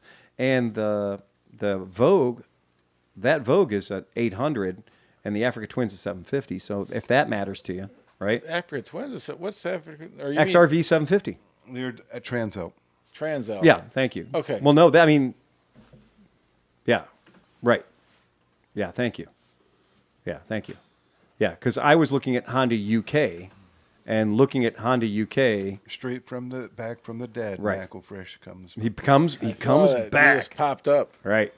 Yeah, he comes back with a vengeance. Reanimated. You were just letting it rest a little bit. Just right, giving it a little time. Just give it a Couple of little the cells time. needed to wiggle. Yeah, it's as far as if I'm buying a motorcycle right now, it's tough for me to look at motorcycles currently that are over a $10,000 price point, only because I see where the market is headed right now. Yeah. I rode to this podcast on a $1,200 motorcycle that's fuel injected and 690 cc's made in Italy. Yeah. So, you might think, oh shit, you must be a criminal. You bought a Ducati 696 Monster for $1,200.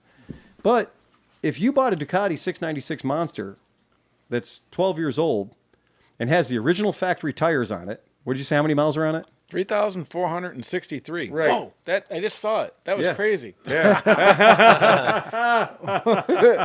Wow, that was nuts. That was I cool. remembered something. Yeah, you did. You nailed it too. But what, a Ducati service, that bike should already be on its second set of belts. Yeah. Right?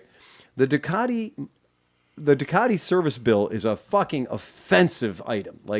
When you talk about well, yeah, I'm going to go in and get my Ducati Monster service done, this is not a cheap bike to own.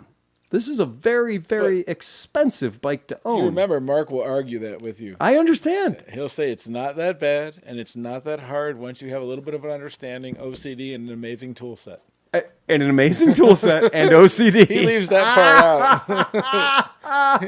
out. I mean, it's not cheap, and we've seen it priced out wildly. I mean, incredibly crazy pricing for that. And for a Desmo service, we're looking in our neighborhood at our dealership. Desmo service is going to be 15,000 miles or 2 years, whichever comes first, because time is an issue. Mm-hmm. And that's at our local dealer. They're charging $1,300.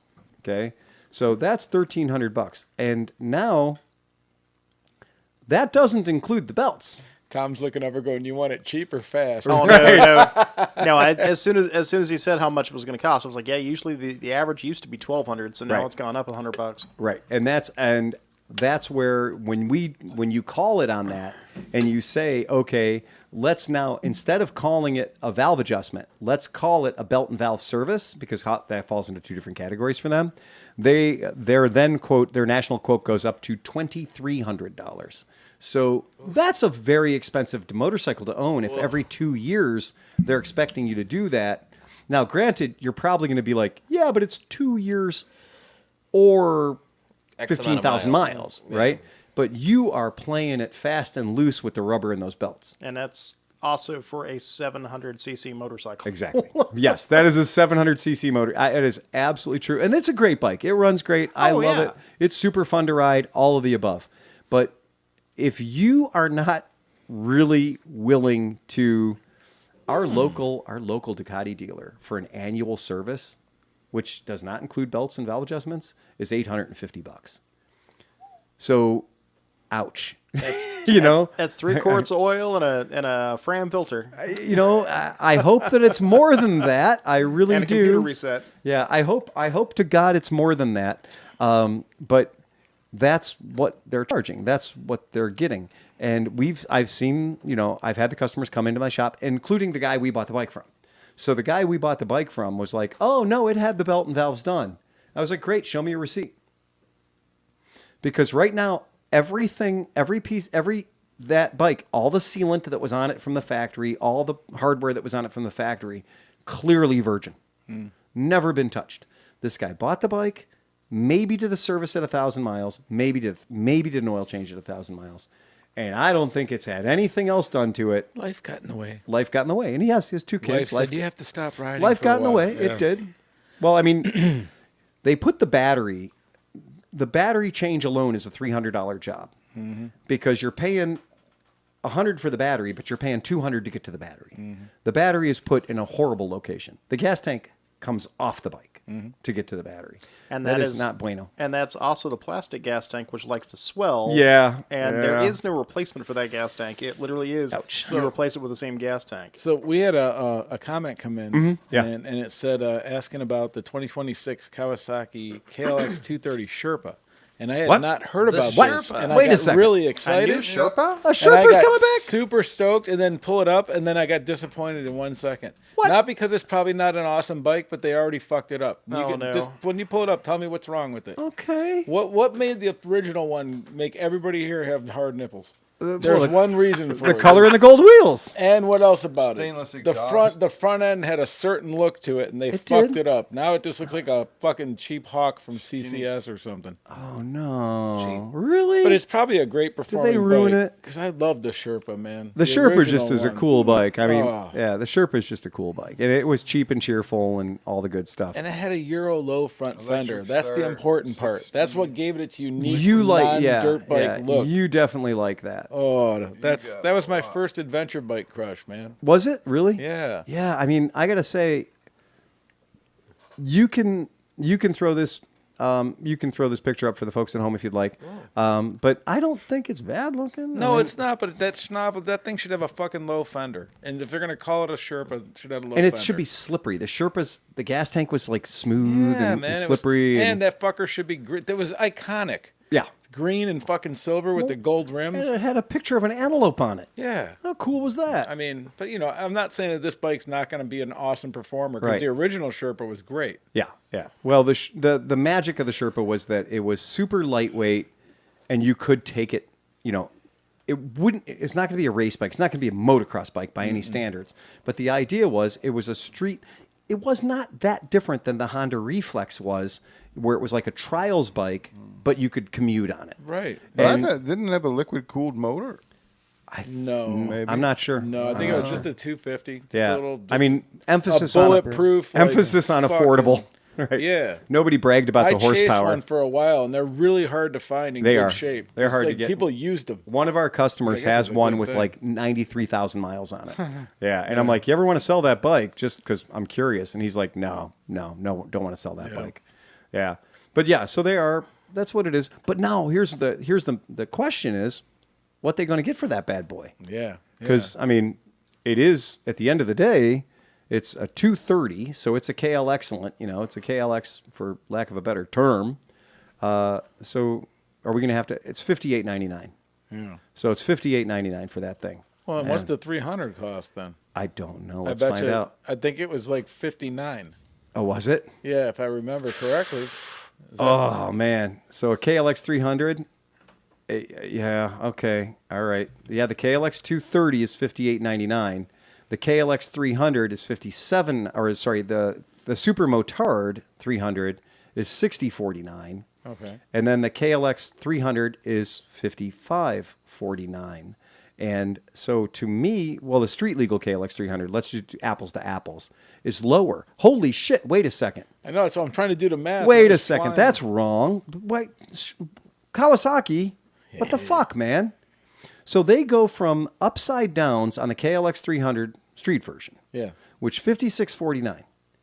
They lose 70 cc's, go back to ancient style forks, okay? And the price goes up $250. What the fuck? Doesn't seem very smart. It doesn't seem right. You lose all kinds of suspension travel. That doesn't seem right. Like, how did you fuck that up? How did you fuck that up? Because the KLX 230, which is the same exact motor, right, as the KLX 230 Sherpa. So somehow, between a KLX 230 and a KLX 230 Sherpa, they're getting an extra $700 out of you. That's not...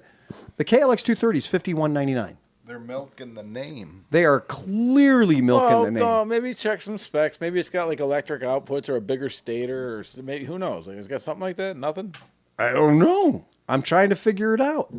I cannot figure out what makes the Sherpa worth an extra $700, which is a huge portion or a huge percentage of the price of the vehicle. Maybe what it is when you buy it, the shaman delivers the Sherpa, and you guys go on an Ekawasha fucking little journey to clear your mind before you go out. Yeah, God. like that one in front of the Luxor in Las Vegas. Right. Yeah. I mean, I've ridden a lot of miles on a KLX 300, and I have to pronounce it as being an excellent, excellent motorcycle. Yeah. But I don't think that the KLX 230 is going to be that much worse. They all have that Kawasaki Bluetooth smart thing, the anti-theft thing all built into them now. This is weird. That's weird. The Sherpa is going to be so much more money. Kawasaki's always have the positive neutral, so you never have to worry about Also missing true. it or anything. Yeah. It's a great I fucking... enjoyed that. Yeah, I do. So why in the fuck is the Sherpa so much more money than the KLX 230S? I think everybody's in agreement. It's because it says Sherpa.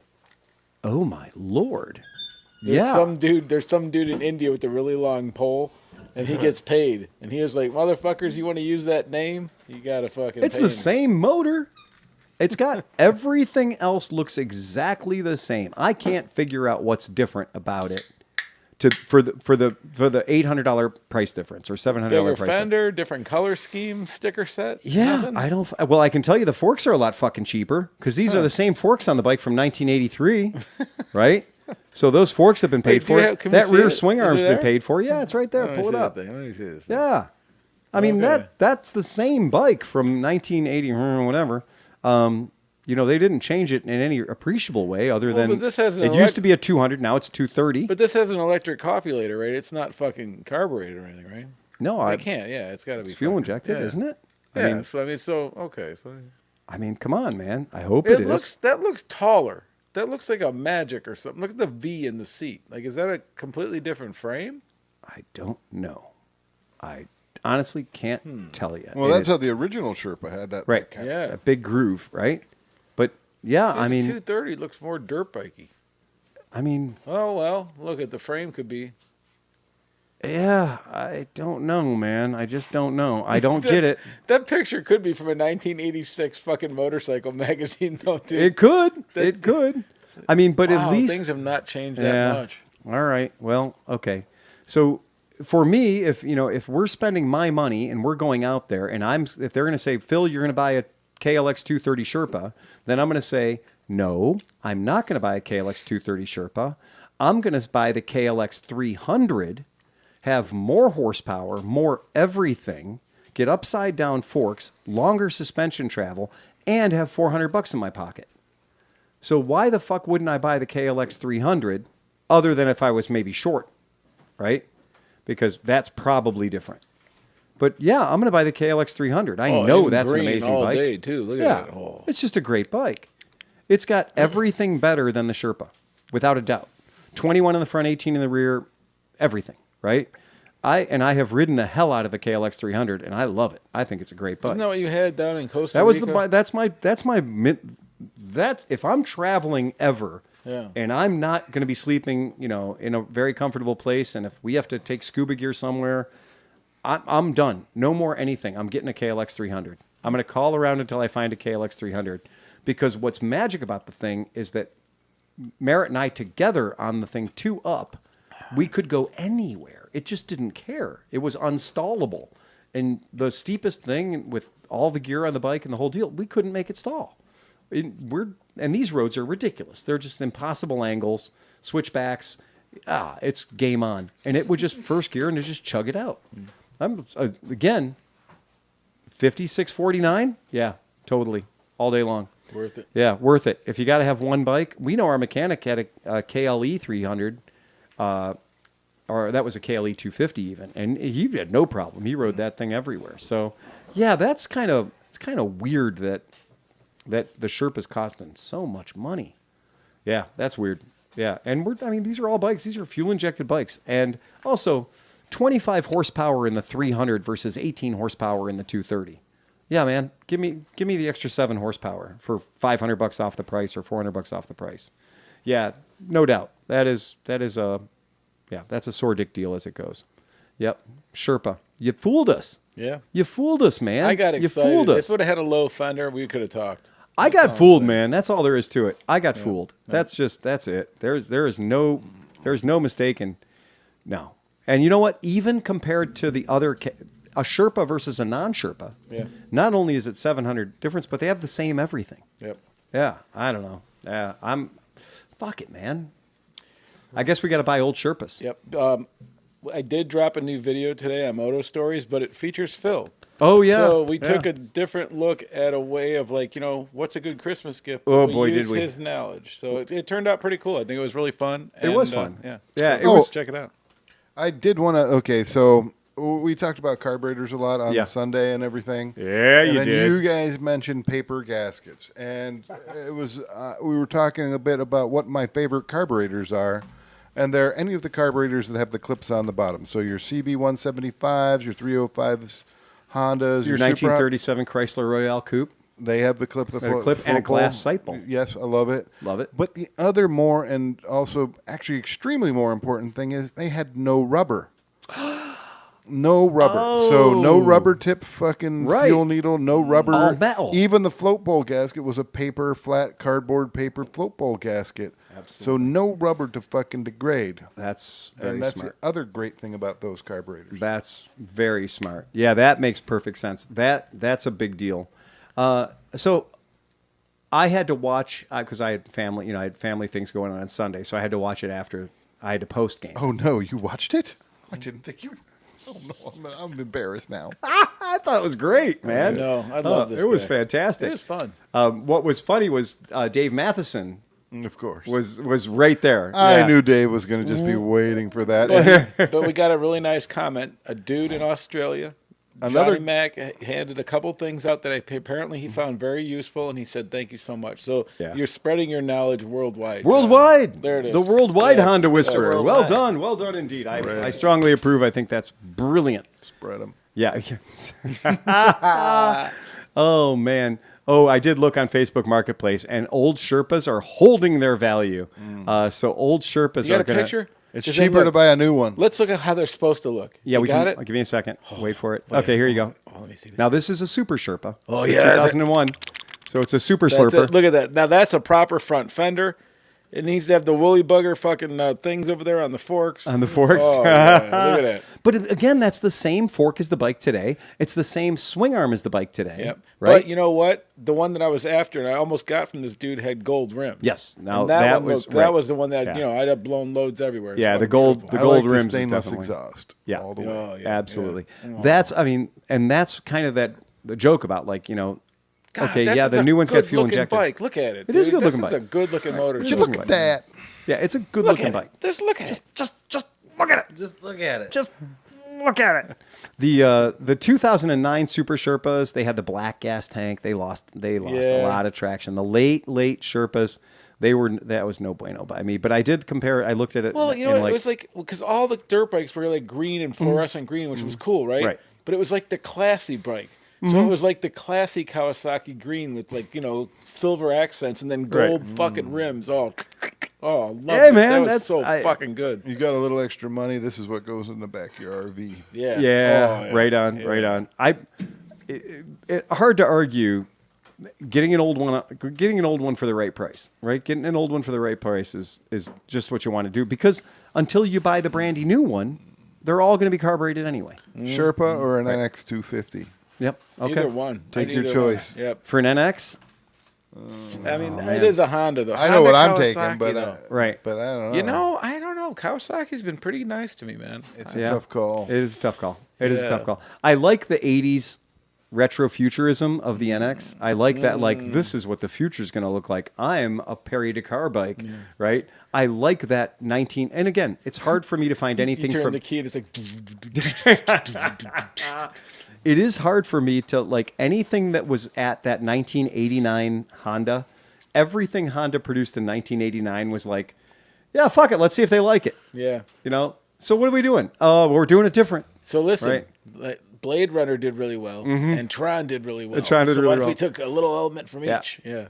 Everything that I can only imagine that being at the 1989 Tokyo Motor Show, the Tokyo Motorcycle Show, would have been a really good place to be. Do you think do you think Honda was like super quiet about it too? Like, do you think they debuted that shit like, take that, motherfuckers? They opened it and somebody Yeah. was like, "Oh, fuck you!"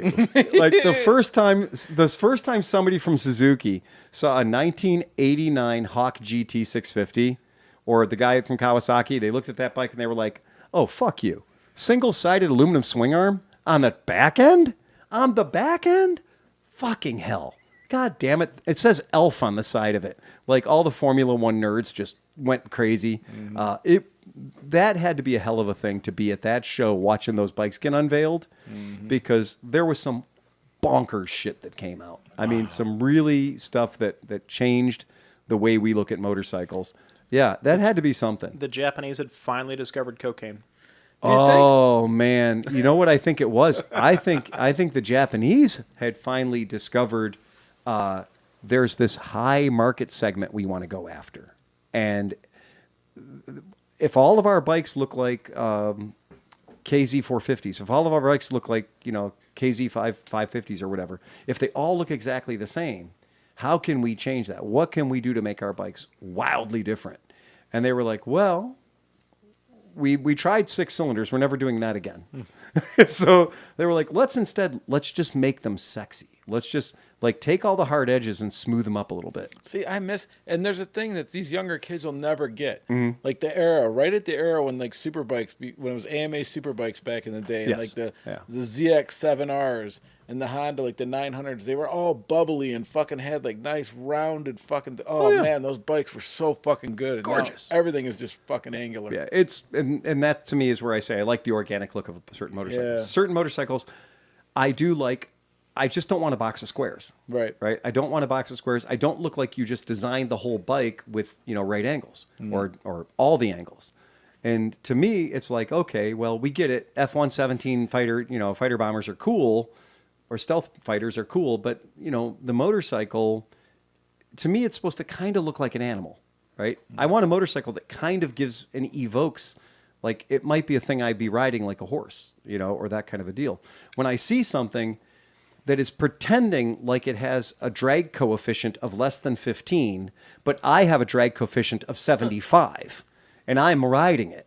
Therefore, any work you do on the aerodynamics is going to be ruined because I have to be sitting on it. Right. You know who to point about that. So like even my ZX6R, my track bike, it's like the fairings are like wrapped around the exoskeleton and all that shit, right? But the new Yamaha, not you, but like the one they just came out with again, that GP900 whatever. The fairings are like an old school fucking like GSXR fucking like they're just a couple of sticks with some Right. fucking fairings stuck to them. I'm like, that's kind of fucking That's proper. Right. I want to look down and see like the engine and just a couple of fucking like, you know, thin fairings just hanging out there on the sides. Like, I'm going to show you a picture of the world's most aerodynamic motorcycle according to the internet. And you're not going to want to ride it. you got it right? It is ready. It's up right now. Okay. That is the world's most aerodynamic motorcycle. Is that the one with the hole in the middle? It is. That's the one with the tunnel down the middle. It's the Guppy. I don't know if it's actually called the Guppy. I'm calling it the Guppy. But that is the world's most aerodynamic motorcycle. Sean's trying to get a date. Yes. I'll just drive right into him. You must be this big, right? Yeah. I mean, this motorcycle is... it's a very... Don't get me wrong. It's a very, very aerodynamic motorcycle. But by the same token... It's very, very hard to look at this motorcycle. The fart. That's the Yeah, fart 1000. That's It just goes the in one airflow. Yeah. in one end and out the other.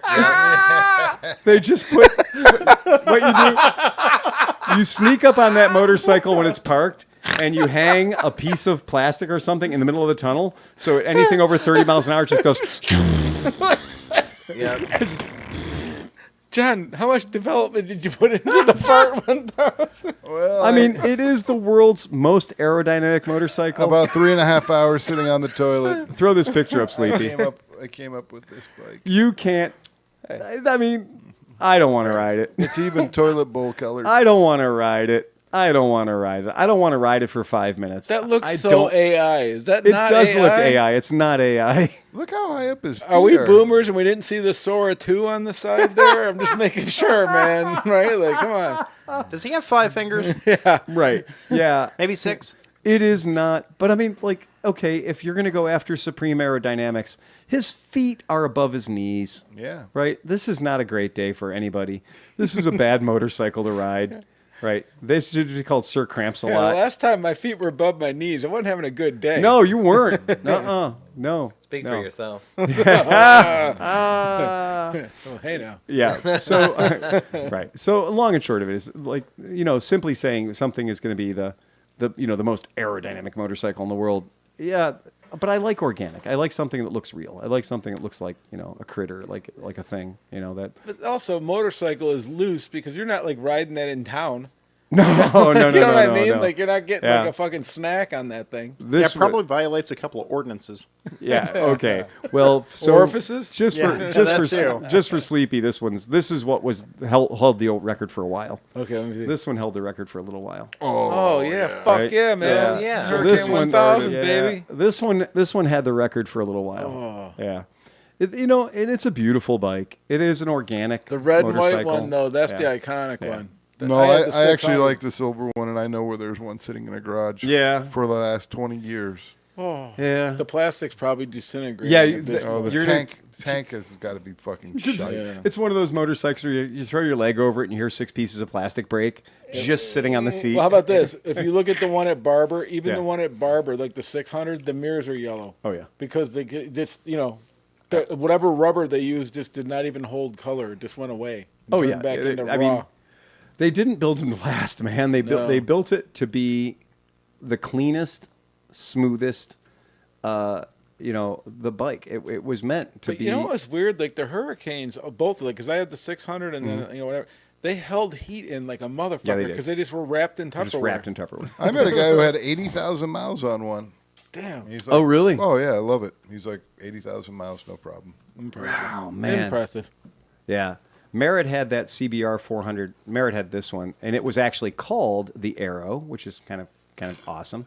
Oh, come on, man. We got to do better than that, guys. Sorry, I'm a little slow on the draw right now. I'm going to apologize in advance for the low res of this shot, but Merritt had this exact motorcycle. So this is the Honda 1986 Honda CBR 400R Arrow. God And damn, that's fucking It sexy as fuck. is super sexy That's bike. like my bike, but That cooler. was the first CBR was a 400. Yeah. This, and by the way, this had VTEC. Ooh, yeah. So just to give it even a little more. Meanwhile, Kawasaki brought us the Ninja 250. Exactly. Right. And you know what's Same year. Right. Like I don't know why, because Gixxers and stuff later had the 3-bar rims like that. Yeah. But they just look so different on these bikes than Yeah. they do on every other and bike, man. This bike, to keep in mind, I bought this bike specifically for Merritt. But this is an inline 4-cylinder. This is liquid cooled. This is 16,000 RPM, right? And it obviously is aerodynamic. And her bike was in this exact same colorway. That was cool. That is a very Foxy Merit bike. Yeah, it was super cool. Well, I mean, it's the exact. That's what my 600 looked like. Exactly. And she was riding this bike every day to work in Sandusky. Love. From our house in Avon Lake. Yeah. I rode mine every day. Easy for you to say. Getting a boner just thinking about it. I rode mine every day until I was court ordered not to. Yeah. And then court ordered to sell it, and then my GS 550 came from that. We snuck it over the border. It came in through Vancouver.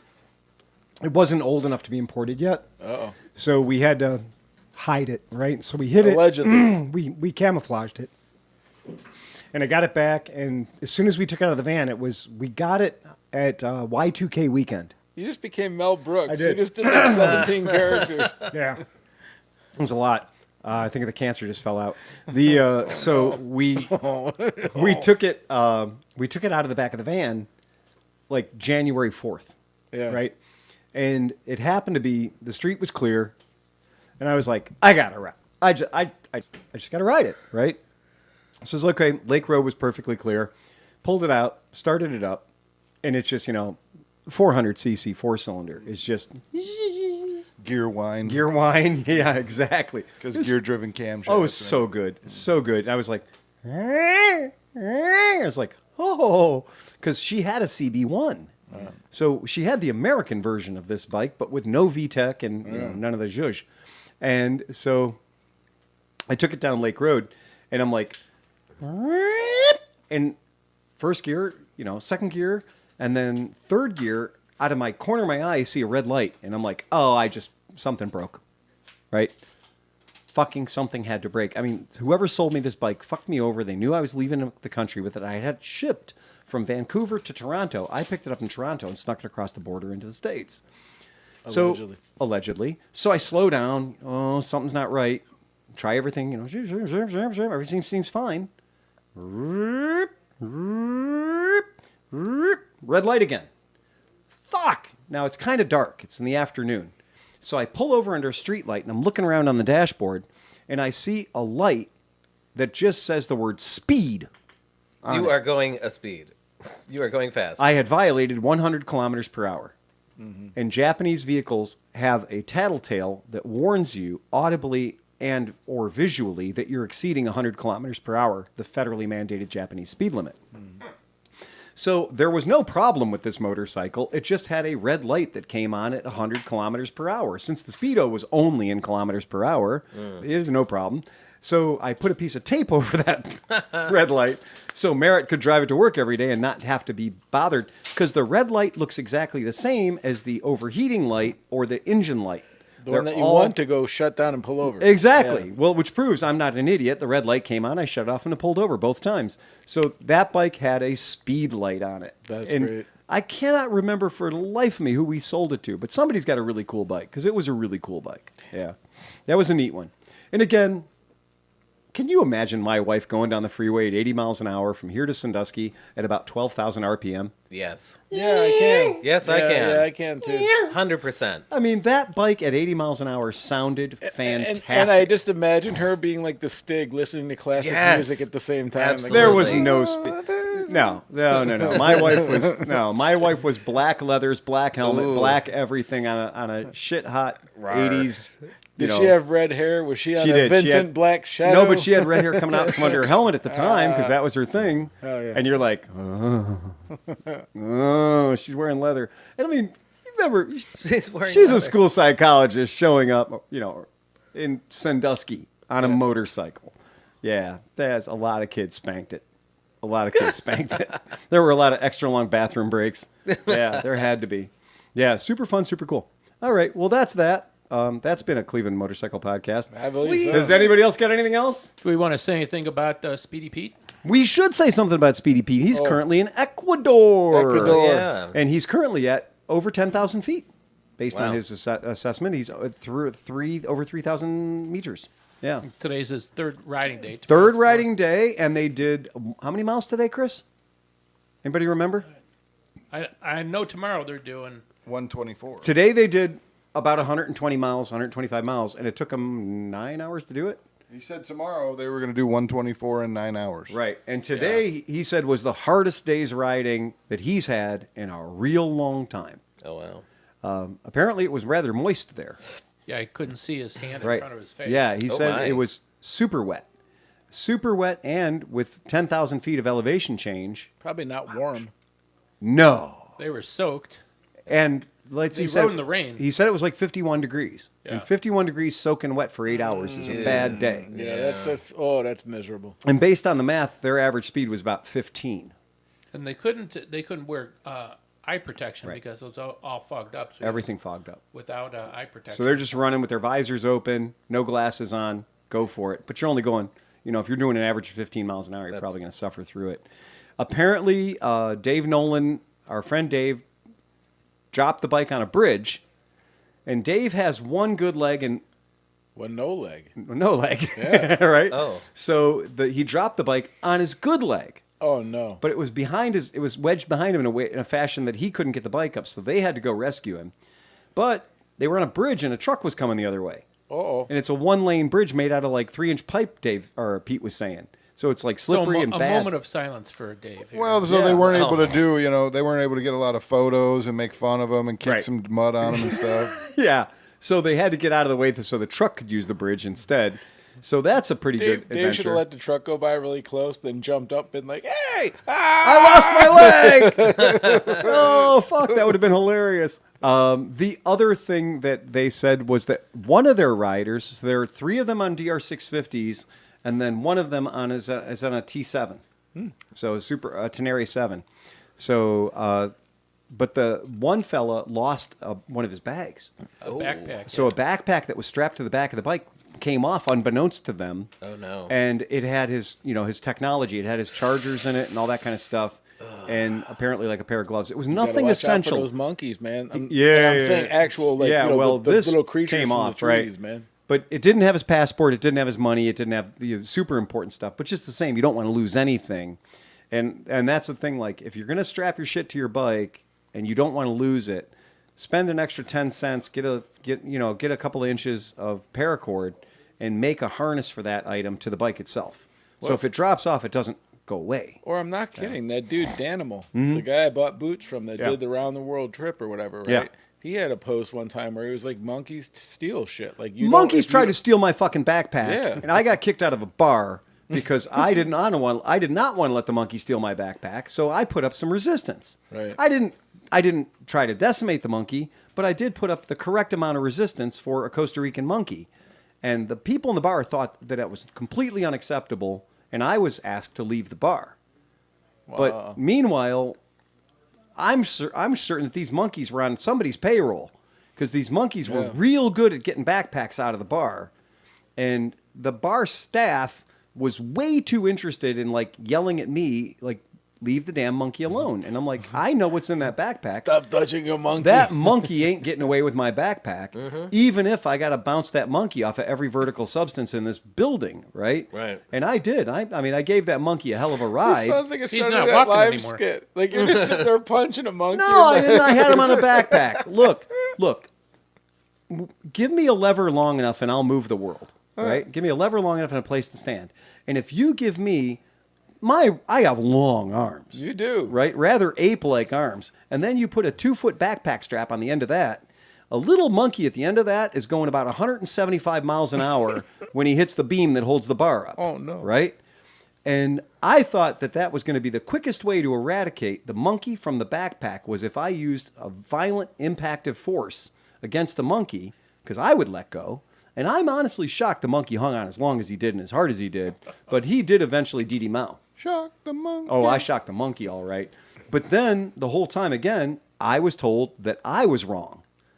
Everybody was like, well, not Yeah. everybody. The bar staff was like, no, you can't do In that. some places, you cannot. They're not allowed. And to I do said, that. So what? You're supposed to just say, Yes. okay, let him take my well, this backpack. is my point. You're supposed to watch your backpack and all your shit leave. But I know monkeys. If you can train crows to bring you dollars, right. then getting a monkey to bring you a backpack is nothing, right? And they're like, oh, he's just going to go over there. He's going to see if you have any water or food in it. and then he'll leave your backpack and you can go over there and get your shit back. And I'm like, bullshit. I don't believe one word of that, because all I've been doing is talking to other tourists who've lost their backpacks and their fanny packs and rucksacks and never seen them again. Right. There's no deposit on your backpack according to monkey code. And you're like, did you see that monkey? He was wearing 2 watches Right. around his neck. Yes, exactly. No, but I saw the guy with the monkey wearing my watch. Yeah, right. So I'm pretty sure I know what happens to the backpacks. There is no thrift store where you can get all the backpacks that the monkeys turn in for bananas. It doesn't work that way. So I thought I was dealing with the situation in the best way possible, and maybe even giving a teaching moment to the monkey. Because that monkey damn sure is not coming back in that bar. So, not coming your way. well, again, yeah. Well, you're not going in that bar either. Well, no, I've been banned. So now you got to fight in the streets. So let this be a lesson to you. If you're gonna, I'm just gonna put out a T-shirt that says "Backpack Recovery Guy." if you're gonna have a monkey In the knife mud, fight, blood in the beer. go outside. right. Again, if you feel like you need to fight a monkey, don't do it in the premises. Yeah. Go outside. Give the monkey some space. All right. With that, folks, ride fast and take chances. Play us out of here, Johnny.